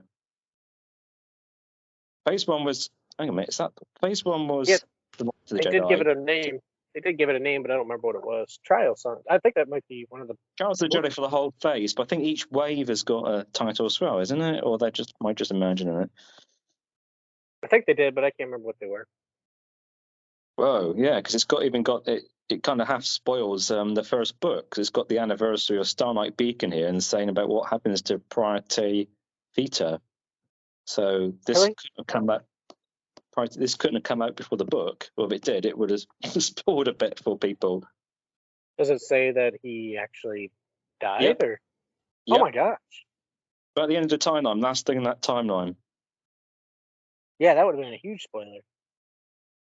Aslan, that's it. Aslan. I've got to get Aslan. Don't get him confused with Narnia. That's something different. Yeah, Yeah, I got confused. I had to go back and quickly look back at some of those comics. I got confused between the ex Nihil member got killed. Forgotten that one with 3 eyes, wherever he is in that comic. I thought he had survived, and he was the one that Yoda had at the end of the book. But no, he had the end of the book. He had Aslan at the end of that last Phase 1 book. Did you make New Year's, Stephen? Did you see the ball? Or no? Did you see the clock? No, I don't know. What do you guys do over there? Do you see the something happens with a clock? Sorry? New Year's Eve over here, we watch the ball drop. I get on the TV and watch the ball drop in New York City. Tradition from a kid. What happens over there when the New Year switches over for you? Not for me. I was sleeping. You were sleeping. You're somebody that sleeps through it. I just haven't. Yeah, I can't be with it. It's just another day, just another night, just another day for you, huh? It's not my thing at all. New Year's. For other people, different, but for me, just not my thing. I just get a bit bored of it, really. All this looking back, looking forward, New Year's resolutions, and It's going to sound morbid. Like is not the right word, but I'm going to say I like the in memoriam aspect of thing that shows just to pay another bit of respect, to the people lost for the year, the actors, famous people, history shapers, just any and all that, to go back and go, oh wow, that person passed away. And maybe as I'm getting older, that begins has a bit more weight each year, into seeing it going, oh, that guy's my age, or well, that guy's not much older than me. Wow, she's not. She died young. Just that seems to carry away. But just to see the names and go, wow, I forgot we lost that person. People that pass away in February of a year, kind of, anybody that passed away there in November, you knew about. They're fresh on the mind. But the ones that passed away earlier in the year. So when they do those recaps, I kind of, again, enjoy is not the right word, but I appreciate seeing those recaps and thinking of all the people that we lost. yes, I know what you mean. Yes, yeah, you always hear those kind of things at the end of the year, and actually didn't hear any of that. Didn't hear much about that last year. I just try to avoid with that anything like that is on. What are you yawning for? It's like 5 o'clock in the afternoon over there, or whatever, right? What are you yawning for? 3:30. Yeah, I don't know. Oh, it's 5 when we end. That's right. Yeah. No, I'm not. No, New Year's not really my thing. Just don't really like it at all. Well, I was asking, what's the thing in London, or what's the equivalent of the ball drop? They've got great big fire events and stuff on there by the London Eye and down the Thames and stuff like that around that area. They've got loads of fireworks and stuff that go off. Oh, that's great.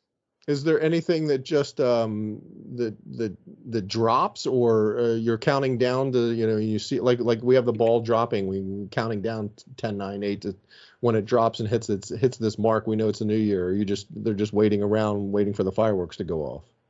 Well, the fireworks going off and Big Ben sort of ringing out would be the. Obviously, right, when Big Ben starts. So is it midnight? Is it the new year when it starts ringing, or it's not New Year's until the 12th toll or 12th bell or whatever? There's the question, but it's got to be the first one, isn't it? It's the first one, because that's when it clicks. Yeah, it's the first one. Yeah, right. So it clicks at midnight in 1 second, and then just rings 12 times. So the 12th one's 12 seconds into the new year, or 12 whatever into the new year. Hi, Ryan. He's back.